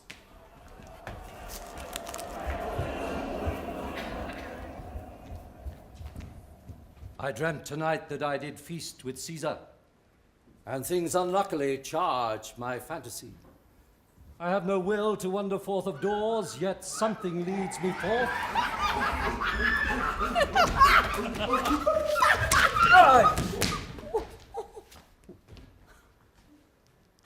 What is your name? Whither are you going? Where do you dwell? Are you a married man or a bachelor? Answer everyone directly. Aye, and briefly. Aye, wisely. I am truly. You are best. What is my name? Whither am I going? Where do I dwell? Am I a married man or a bachelor? Then, to answer everyone directly and briefly, wisely and truly, wisely I say I am a bachelor. That's as much to say they are fools that marry. You'll pay me a bang for that, I fear. Proceed directly. Directly I am going to Caesar's funeral. As a friend? Or an enemy? As a friend. That matter is answered directly. For your dwelling. Briefly. Briefly, I dwell by the Capitol. Ooh. Your name, sir? Truly. Truly. My name is Cinna. Tear him to pieces! He's a conspirator! I am Cinna the poet. I am Cinna the poet! Tear him for his bad verses. Tear him for his bad verses. I am not Cinna the conspirator! It is no matter! His name is Cinna! Pluck but his name out of his heart and turn him going!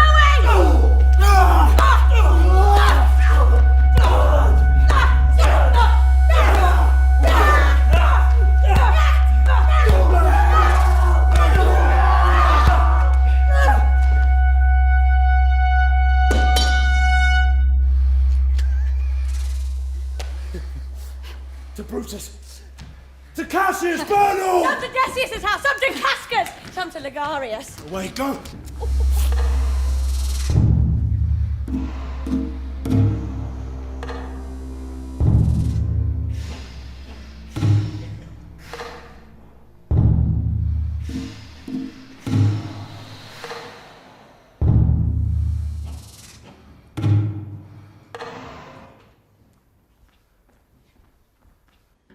These many then shall die.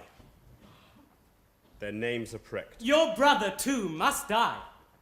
Consent you, Lepidus? I do consent. Prick him down, Antony. Upon condition Publius shall not live, who is your sister's son, Mark Antony. He shall not live. Look, with a spot, I damn him. But Lepidus, go you to Caesar's house. Fetch the will hither, and we shall determine how to cut off some charge in legacies. What, shall I find you here? Or here, or at the Capitol.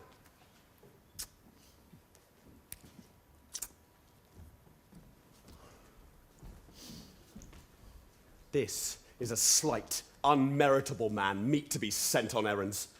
Is it fit the threefold world divided, he should stand one of the three to share it? So you thought him, and took his voice, who should be pricked to die in our black sentence and prescription. Octavius, I've seen more days than you, and though we lay these honours on this man, to ease ourselves of diverse slanderous loads, he shall bear them as the ass bears gold, to groan and sweat under the business, either led or driven, as we point the way. And having brought our treasure where we will, then take we down his load and turn him off. Like to the empty ass, to shake his ears and graze in commons. You may do your will, but he is a tried and valiant soldier. So is my horse, Octavius. It is a creature that I teach to fight, to wind, to stop, to run directly on. His corporal motion governed by my spirit, and in some taste is Lepidus but so. He must be taught and trained and bid go forth, barren-spirited fellow, one that feeds on objects, arts, and imitations which out of use and staled by other men begin his fashion. Do not talk of him but as a property. And now, Octavius, listen. Great things. Brutus and Cassius are levying powers. We must straight make head. Therefore, let our alliance be combined. Let us do so, for we are at the stake, and bait about with many enemies. And some that smile have in their hearts, I fear, millions of mischiefs.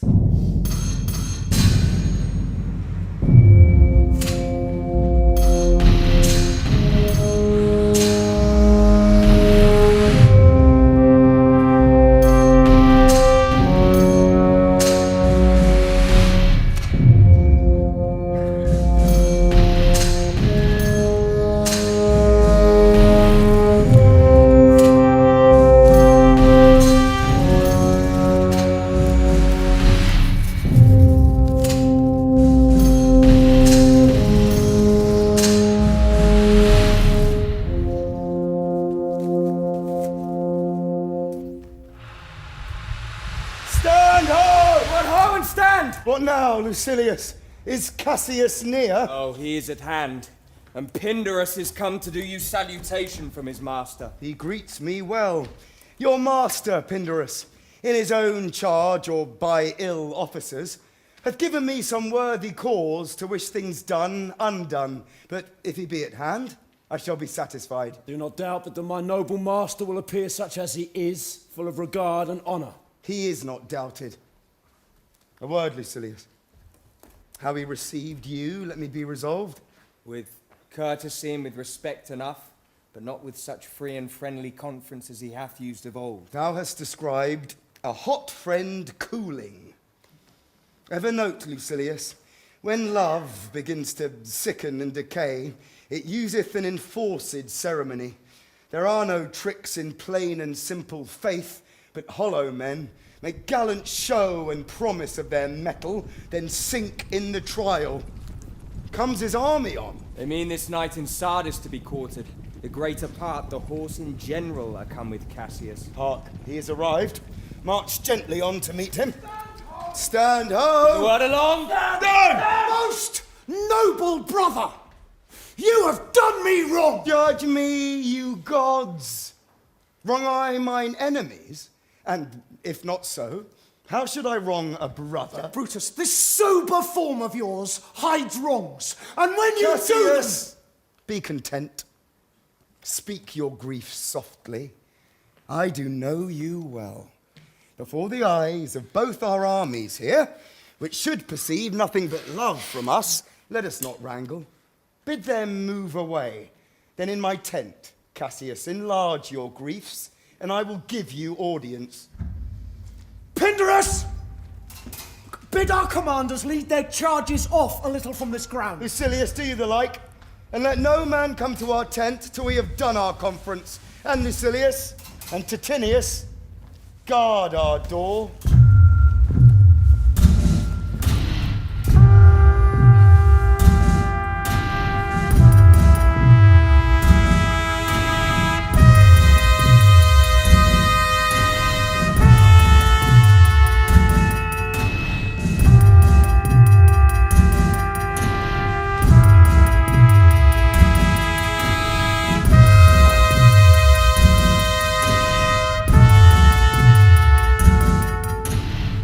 Wronged me doth appear in this.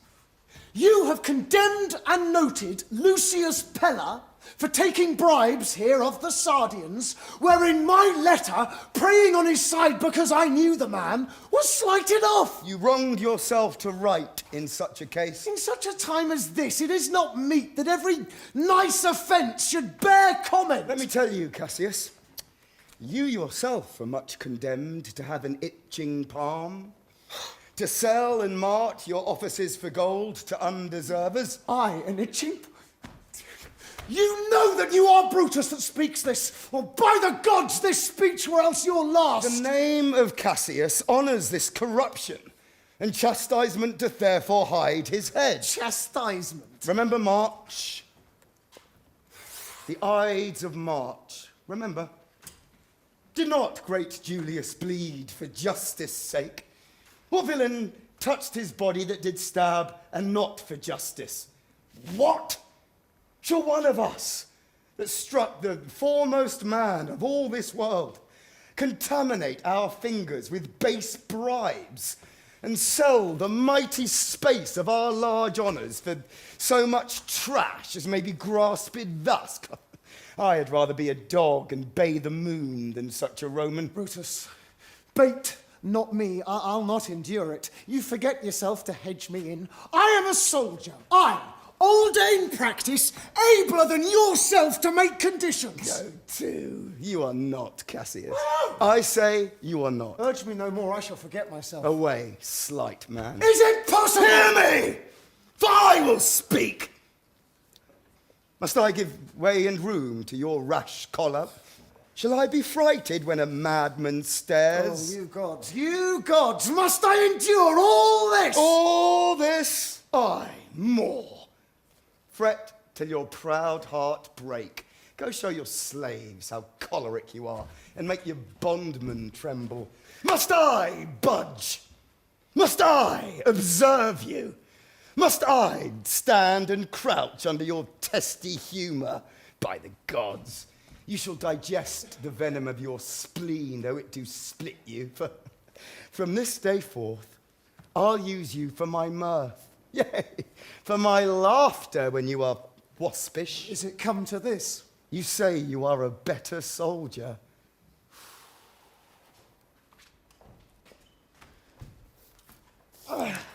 Let it appear so. Make your vaunting true, and it shall please me well. For mine own part, I shall be glad to learn of noble men. You wrong me. Every way. You wrong me, Brutus. I said an elder soldier, not a better. Did I say better? If you did, I care not. When Caesar lived, he durst not thus have moved me. Peace. Huh? Peace. You durst not so have tempted him. I durst not? No. What, durst not tempt him? For your life, you durst not. Do not presume too much upon my love. I may do that I shall be sorry for. You have done that you should be sorry for.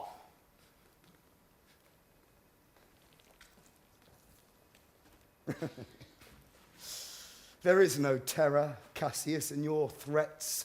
For I am armed, so strong in honesty, that they pass me by as the idle wind, which I respect not. I did send to you for certain sums of gold, which you denied me. For I can raise no money by vile means. By heaven, I'd rather coin my heart and drop my blood for drachmas than to wring from the hard hands of peasants their vile trash by any indirection. I did send to you for gold to pay my legions, which you denied me. Was that done like Cassius? Should I have answered Caius Cassius so? When Marcus Brutus grows so covetous to lock such rascal counters from his friends, be ready, gods, with all your thunderbolts. Dash him to pieces. I denied you not. You did. I did not. He was but a fool that brought my answer back. Brutus hath rived my heart. A friend should bear his friend's infirmities. Brutus makes mine greater than they are. I do not. Till you practice them on me. Love me not. I do not like your fault. A friendly eye could never see such faults. Flatterers would not, though they do appear as huge as high Olympus.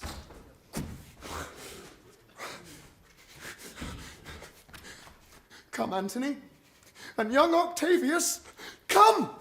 Revenge yourselves alone on Cassius! For Cassius is a weary of this world, hated by one he loves, braved by his brother, checked like a bondman, and all of his faults observed, set in a notebook, learned and conned by rote to cast into my teeth.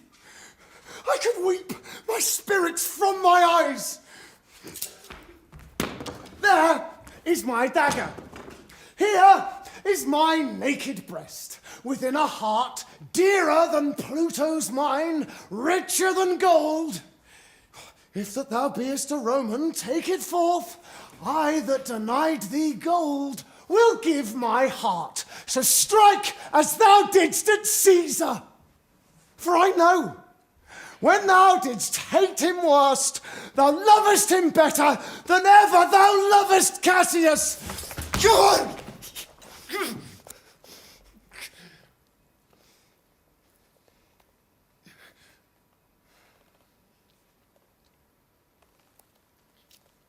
Sheathe your dagger.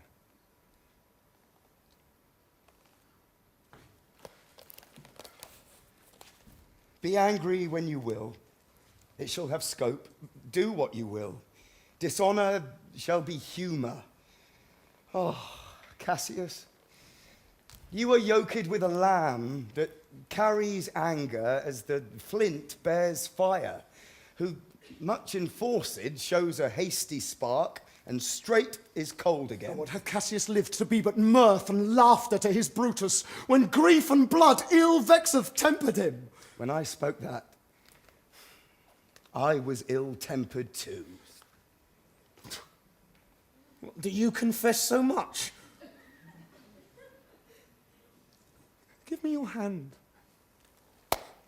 And my heart too. Brutus? What's the matter? Have not you love enough to bear with me when that rash humour that my mother gave me makes me forgetful? Yes, Cassius.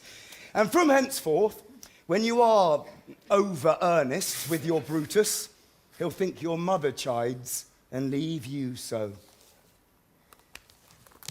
Lucilius and Titinius.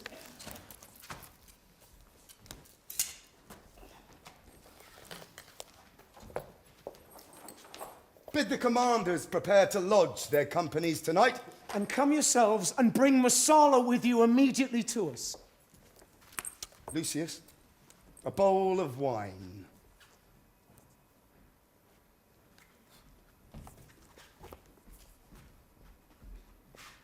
I did not think you could have been so angry. Oh, Cassius, I am sick of many griefs. Oh, of your philosophy you make no use if you give place to accidental evils. No man bears sorrow better.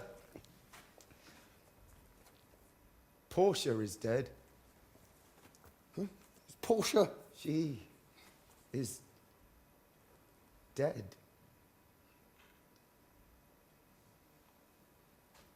How escaped I killing when I crossed you so? Oh, insupportable and touching loss. Upon what sickness? Impatient of my absence, and grief that young Octavius with Mark Antony have made themselves so strong, for with her death, That tidings came. With this, she fell distract, and her attendants absent, swallowed fire. And died so? Even so. Oh, you immortal gods. Speak no more of her. Give me a bowl of wine. In this, I bury all unkindness, Cassius.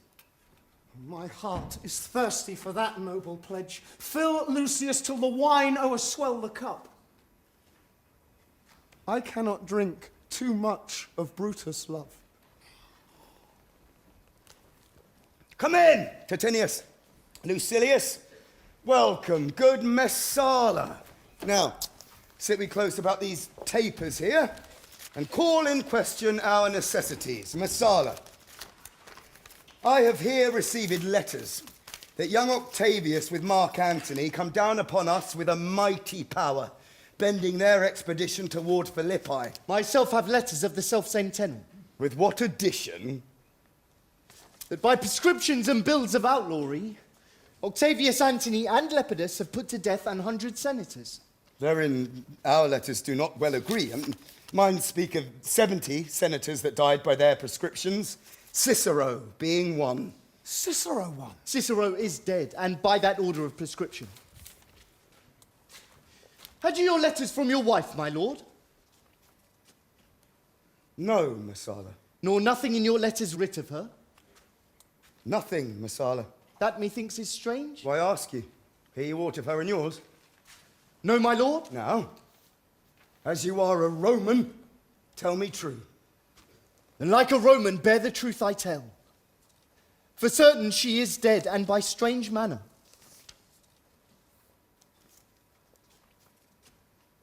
Why? Farewell, Portia.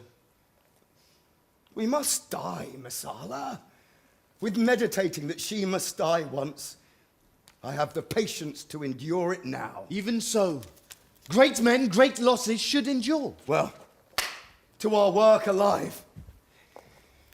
What do you think of marching to Philippi presently? Well, I do not think it good. Your reason? This it is. 'Tis better that the enemy seek us. So shall he waste his means, weary his soldiers, doing himself offence, whilst we lying still are full of rest, defence, and nimbleness. Good reasons. Must of force give place to better. The people, twixt Philippi and this ground, do stand but in a forced affection, for they have grudged us contribution. The enemy, marching along by them shall make a fuller number up. Come on refreshed, new added, and encouraged. From which advantage shall we cut him off? If at Philippi we do face him there, these people at our back. Hear me, good Under brother. your pardon, you must note beside that we have tried the utmost of our friends. Our legions are brimful, our cause is ripe. The enemy increaseth every day. We, at the height, are ready to decline. There is a tide in the affairs of men, which taken at the flood, leads on to fortune, omitted. All the voyage of their life is bound in shallows and in miseries. On such a full sea are we now afloat, and we must take the current when it serves, or lose our ventures. Then with your will, go on. We'll along ourselves and meet them at Philippi. The deep of night is crept upon our talk, and nature must obey necessity, which we will niggard with a little rest. There is no more to say. No more. Good night. Early tomorrow we will rise and hence. Lucius, my gown. Farewell, good Messala. Good night, Titinius. Lucilius. Noble, noble Cassius. Good night and good repose. My dear brother, this was an ill beginning of the night. Never come such division tween our souls. Let it not, Brutus. Everything is well. Good night, my lord. Good night, good brother. Good night, Lord Brutus. Farewell, everyone.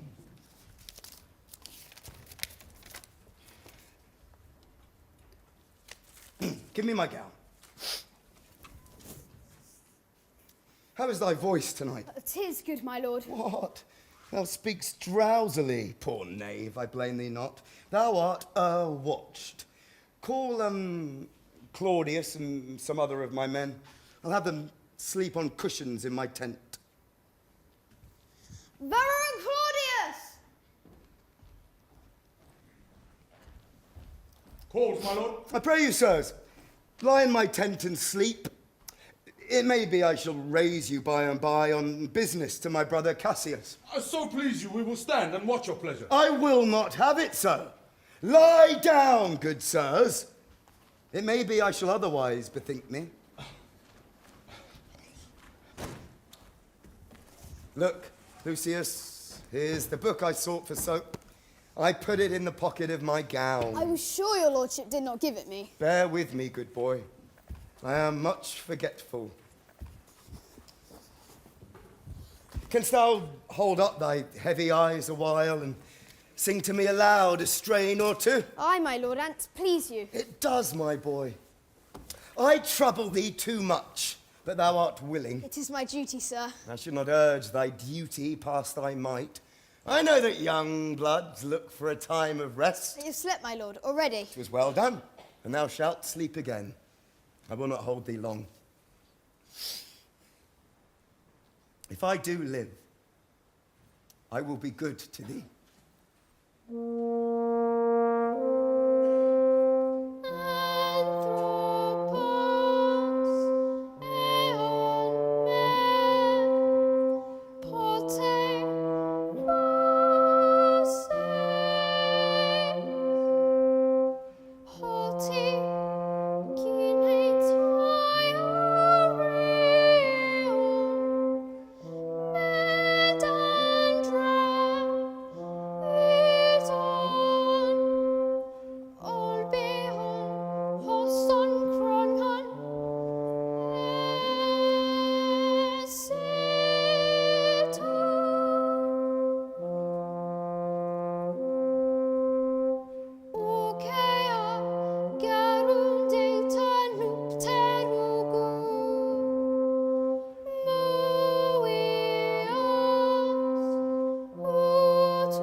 This is a sleepy tune. Oh, murderous slumber, lay'st thou thy leaden mace upon my boy that sings thee music. Gentle knave, good night. I will not do thee so much wrong to wake thee.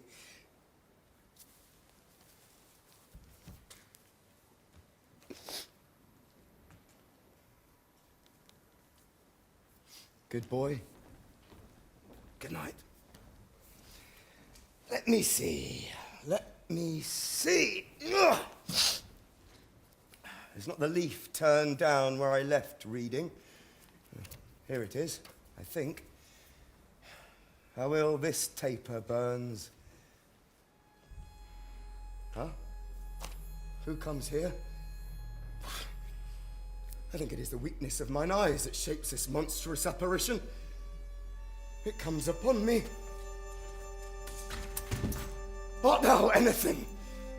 Art thou some god, some angel, or some devil that makest my blood cold and my hair to stare? Speak to me what thou art. Thy evil spirit, Brutus. Why comest thou? Tell thee thou shalt see me at Philippi.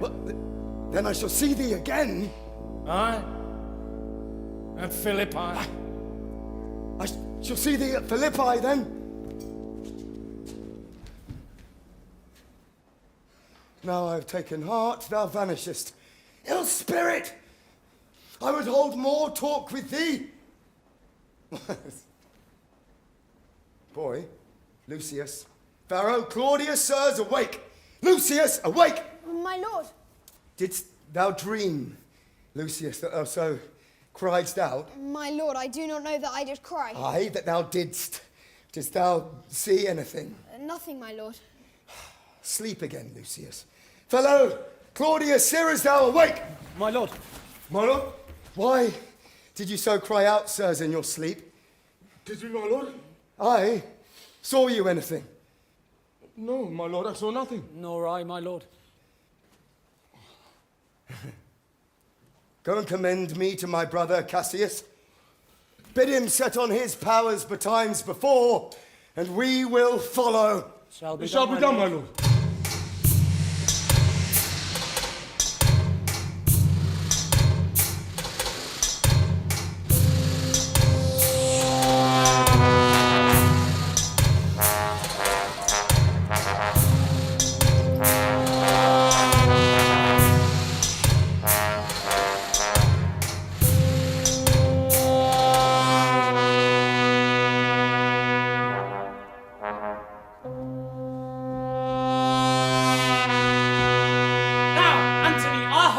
Answer it. You said the enemy would not come down, but keep the hills and upper regions. It proves not so. Their battles are at hand. They mean to warn us at Philippi here, answering before we do demand of them. Tut, I am in their bosoms, and I know wherefore they do it. They could be content to visit other places, and come down with fearful bravery, thinking by this face to fasten in our thoughts that they have courage, but 'tis not so. Prepare you, generals! The enemy comes on in gallant show. Their bloody sign of battle is hung out, and something to be done immediately. Octavius, lead your battle softly on upon the left hand of the even field. Upon the right hand I keep thou the left. Why do you cross me in this exigence? I do not cross you, but I will do so. They stand and would have parley. Stand fast, Titinius, for we must out and talk. Mark Antony, shall we give sign of battle? Caesar, we will answer on their charge. Words before blows. Is it so, countrymen? Not that we love words better as you do. Good words are better than bad strokes, Octavius. Your bad strokes, Brutus, you give good words. Witness the hole you made in Caesar's heart, crying, "Long live Hail Caesar." Antony, the posture of your blows is yet unknown, but for your words, they rob the Hybla bees and leave them honeyless. Not stingless, too? Oh, yes, and soundless, too. For you have stolen their buzzing, Antony, and very wisely threat before you sting. Villains, you did not so! When your vile daggers hacked one another in the sides of Caesar, you showed your teeth like apes, and fawned like hounds, and bowed like bondmen, kissing Caesar's feet, whilst damned Casca, like a cur behind, struck Caesar on the neck. Oh, you flatterers. Flatterers! Now, Brutus, thank yourself. This tongue had not offended so today, if Cassius might have ruled. Come! Come! The cause? If arguing make us sweat, the proof of it will turn to redder drops. Look, I draw a sword against conspirators. When think you that the sword goes up again? Never! Till Caesar's 33 wounds be well avenged, or till another Caesar have added slaughter to the sword of traitors. Caesar! Thou canst not die by traitors' hands, unless thou bringst them with thee. So I hope. I was not born to die on Brutus' sword. If thou wert the noblest of thy strain, young man, thou couldst not die more honourable. It's a peevish schoolboy, worthless of such honour, joined with a masker and a reveller. Old Cassius, still. Come, Antony, away! Defiance, traitors, hurl we in your teeth. If you dare fight today, come to the field. If not, when you have stomachs. Why now, blow wind, swell billow, and swim bark. The storm is up, and all is on the hazard. Hark! Ho, Lucilius! a word with you. My lord. Masala! What says my general? Masala, this is my birthday. So as this very day was Cassius born. Give me thy hand, Masala, and be thou my witness that against my will, as Pompey was, am I compelled to set upon one battle all our liberties. You know that I held Epicurus strong and his opinions. Well, now I change my mind and partly credit things that do presage. Coming from Sardis, upon our foremost ensign, 2 mighty eagles fell, and there they perched, gorging and feeding from our soldiers' hands who to Philippi here consorted us. This morning, they fled away and gone, and in their steads do ravens, crows, and kites fly overhead and downward look on us as we were sickly prey. Their shadows seem a canopy most fatal, under which our army lies, ready to give up the ghost. Believe not so. I but believe it partly. For I am fresh of spirit and resolved to meet all perils very constantly. Even so, Lucilius. Most noble Brutus, the gods today stand friendly, that we may, lovers in peace, lead on our days to age. But since the affairs of men rest still uncertain, let us reason with the worst that may befall. If we do lose this battle, then is this the very last time that we shall speak together? What are you then determined to do? I did blame Cato for the death which he did give himself. I know not how, but I do find it cowardly and vile, for fear of what might fall, so to prevent the time of life. I'll arm myself with patience to stay the providence of some high powers that govern us below. Then if we lose this battle, you are contented to be led in triumph through the streets of Rome? No. Cassius, no. Think not, thou noble Roman, that ever Brutus will go bound to Rome. He bears too great a mind. But this same day must end that work the Ides of March began. And whether we shall meet again, I know not. Therefore, our everlasting farewell take.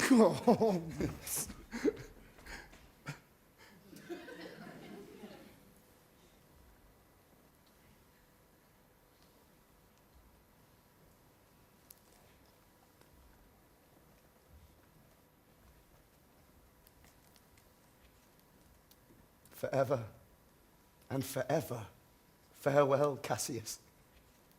If we do meet again, why, we shall smile.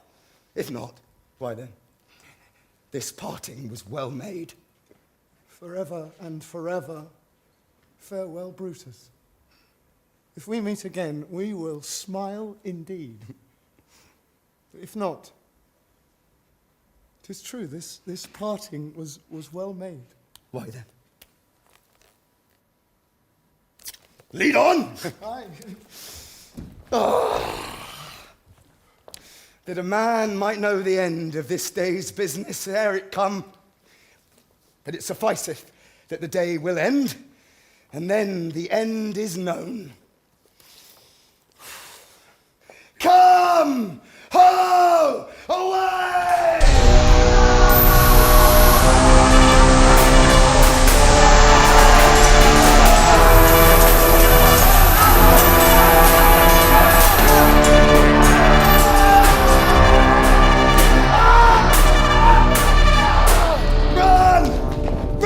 Messala, run! And give these bills into our legions on yon Cassius side. Let them set on at once, for I perceive but cold demeanour in Octavius' wing, and sudden push gives them the overthrow. Run! Run, Messala, let them all come down!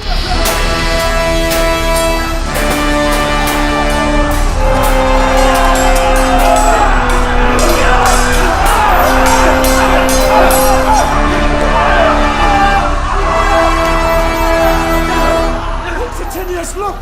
The villains fly! Myself have to mine own turned enemy! This ensign here of mine was turning back! I slew the coward and did take it from him! Cassius, Brutus gave the word too early, who having some advantage on Octavius, took it too eagerly. His soldiers fell to spoil, whilst we by Antony are all enclosed. Fly farther off, my lord! Fly farther off! Mark Antony is in your tents, my lord! Fly therefore, noble Cassius! Fly far off! This hill is far enough! Look! Look, Titinius! Are those my tents where I perceive the fire? They are, my lord. Titinius, if thou lovest me, mount thou my horse, and hide thy spurs in him, till he hath brought thee up to yonder troops and here again, that I may rest assured whether yon troops are friend or enemy. I will be here again within a thought. Oh, Pindarus, get higher on that hill. Look, my sight was ever thick. Regard Titinius, tell me what thou know'st about the field.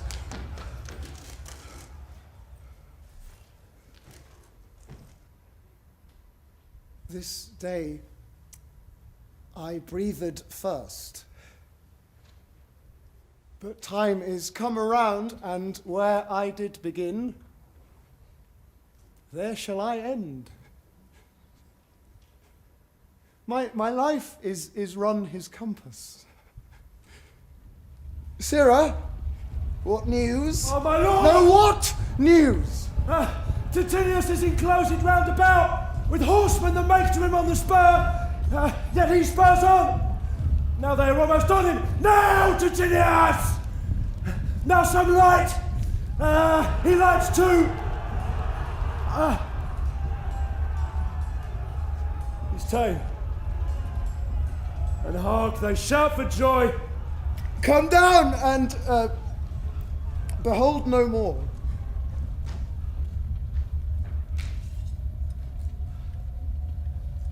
Sirrah, come hither.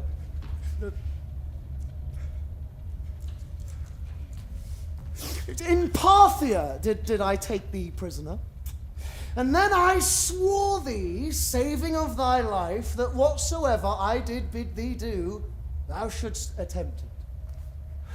So come now, and keep your oath. Now, be a free man. And with this good sword that ran through Caesar's bowels, search this bosom, and stand not to answer.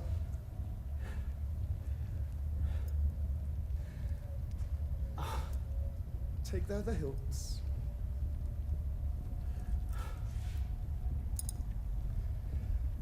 And when my face is covered, as 'tis now, just guide thou the sword.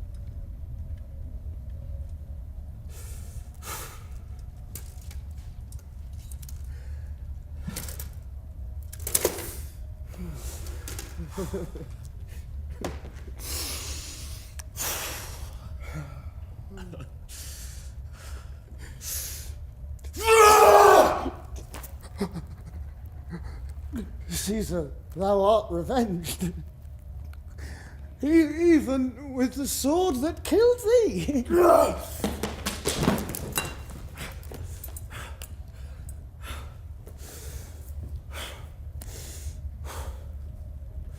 So I am free, but would not so have been, dost I have done my will. Cassius.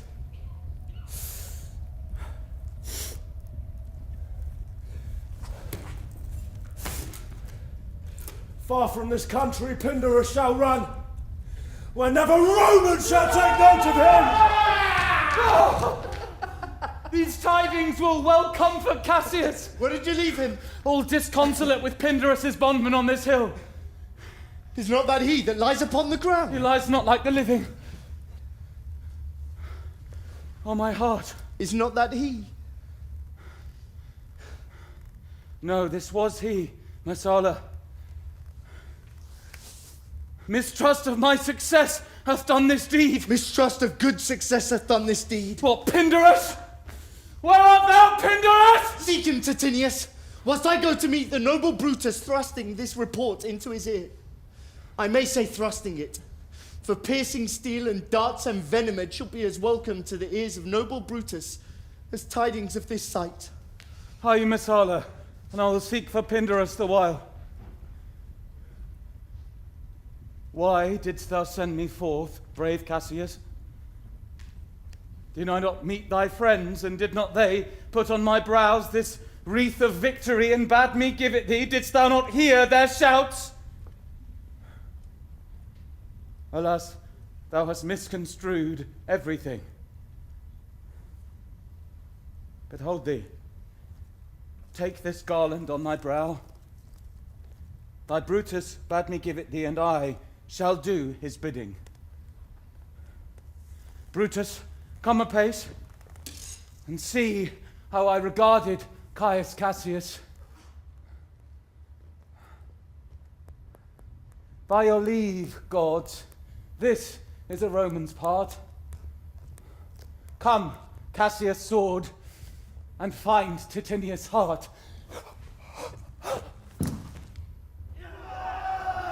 Where, Messala, doth his body lie? Oh, yonder, Titinius mourning it. Titinius' face is upward. He is slain. Oh, Julius Caesar! Thou art mighty yet. Thy spirit walks abroad and turns our swords into our own proper entrails. Brave Titinius, look, where have not crowned dead Cassius. And yet 2 Romans living, such as these. But last of all the Romans, fare thee well. It is impossible that ever Rome should breed thy fellow. Friends, I owe more tears to this dead man than you shall see me pay. I shall find time, Cassius. I shall find time.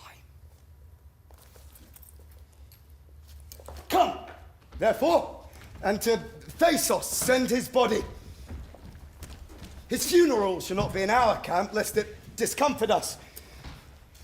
Let's to the field, and Romans, yet ere night, we shall try fortune in a second fight.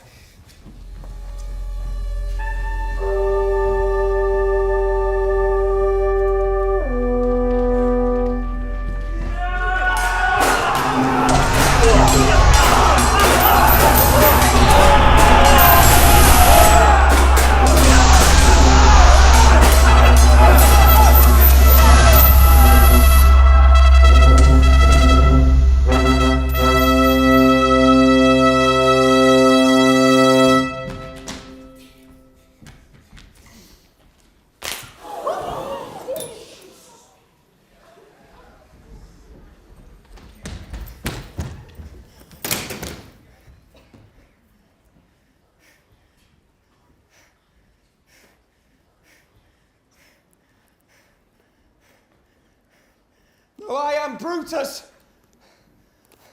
Marcus Brutus, I! Brutus! My country's friend! Know me for Brutus! Yield! Or thou diest! Only I yield to die. There is so much that thou wilt kill me straight. Kill Brutus and be honoured in his death. We must not. A noble prisoner. Room ho! Tell Anthony Brutus is tame! I'll tell the news. Brutus is ta'en!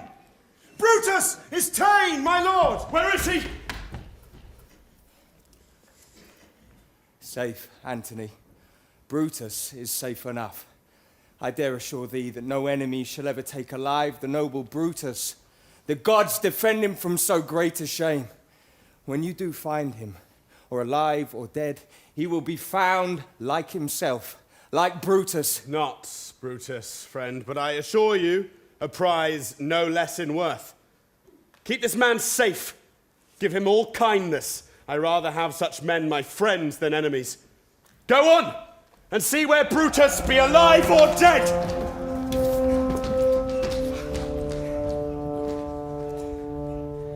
Come, poor remains of friends, rest on these rocks. Statilius showed the torchlight, but my lord, he came not back. He is or ta'en or slain. Sit thee down, Clytus.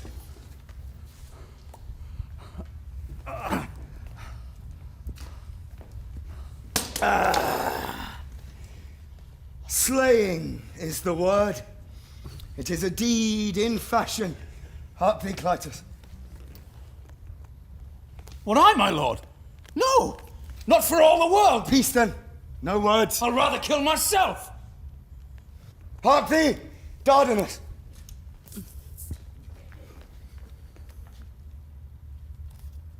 Shall I do such a deed? Oh, Dardanus! Oh, Clytus! What ill request did Brutus make of thee? To kill him, Clytus. Look, he meditates. Now, is that noble vessel full of grief? It runs over even at his eyes! Come hither, good Volumnius. List a word. What's this, my lord? Why this, Volumnius? The ghost of Caesar hath appeared to me. Several times by night at Sardis once, and this last night here in Philippi fields. I know my hour is come. It's not so, my lord. Nay, I am sure it is, Volumnius. Thou seest the world, Volumnius, how it goes. Our enemies have beat us to the pit. It is more worthy to leap in ourselves than tarry till they push us. Good Volumnius, hold down my sword hilts, whilst I do run on it. It's not an office for a friend, my lord. Fly! My lord, fly! There is no tarrying here! Farewell to you, and you, Volumnius, and Strato, that has been all this while asleep. Farewell to thee too, Strato, countryman. My heart doth joy that yet in all my life I found no man but he was true to me. I shall have glory by this losing day, more than Octavius and Mark Antony by their vile conquest shall attain unto. So fare you well at once, for Brutus' tongue hath almost ended his life's history. Night hangs upon mine eyes.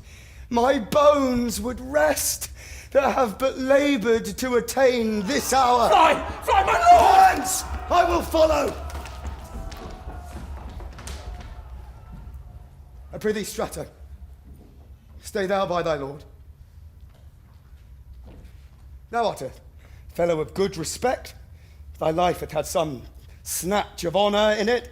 I prithee, Strato, hold thou my sword, and turn away thy face, whilst I do run on it. Wilt thou, Strato? Give me your hand first. Fare you well, my lord. Farewell, Strato.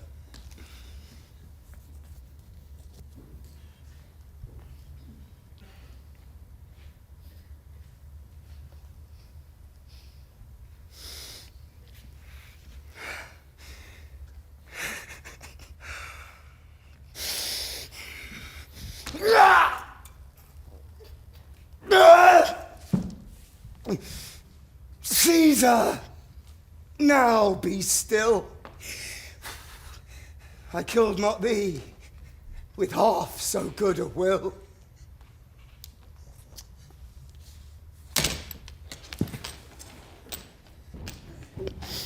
What man is that? My master's man! Strato, where is thy master? Free from the bondage you are in, Messala. The conquerors can but make a fire of him. For Brutus only overcame himself, and no man else hath honour by his death. So Brutus should be found. I thank thee, Brutus, that thou hast proved Lucilia's saying true. All that served Brutus, I will entertain them. Fellow, wilt thou bestow thy time with me? Aye, if Messala will prefer me to you. Do so, good Messala. I died my master, Strato. I held the sword and he did run on it. Octavius, then take him to follow thee that did the latest service to my master. This was the noblest Roman of them all. All the conspirators, save only he, did that they did in envy of great Caesar. He only, in a general honest thought, and common good to all made one of them.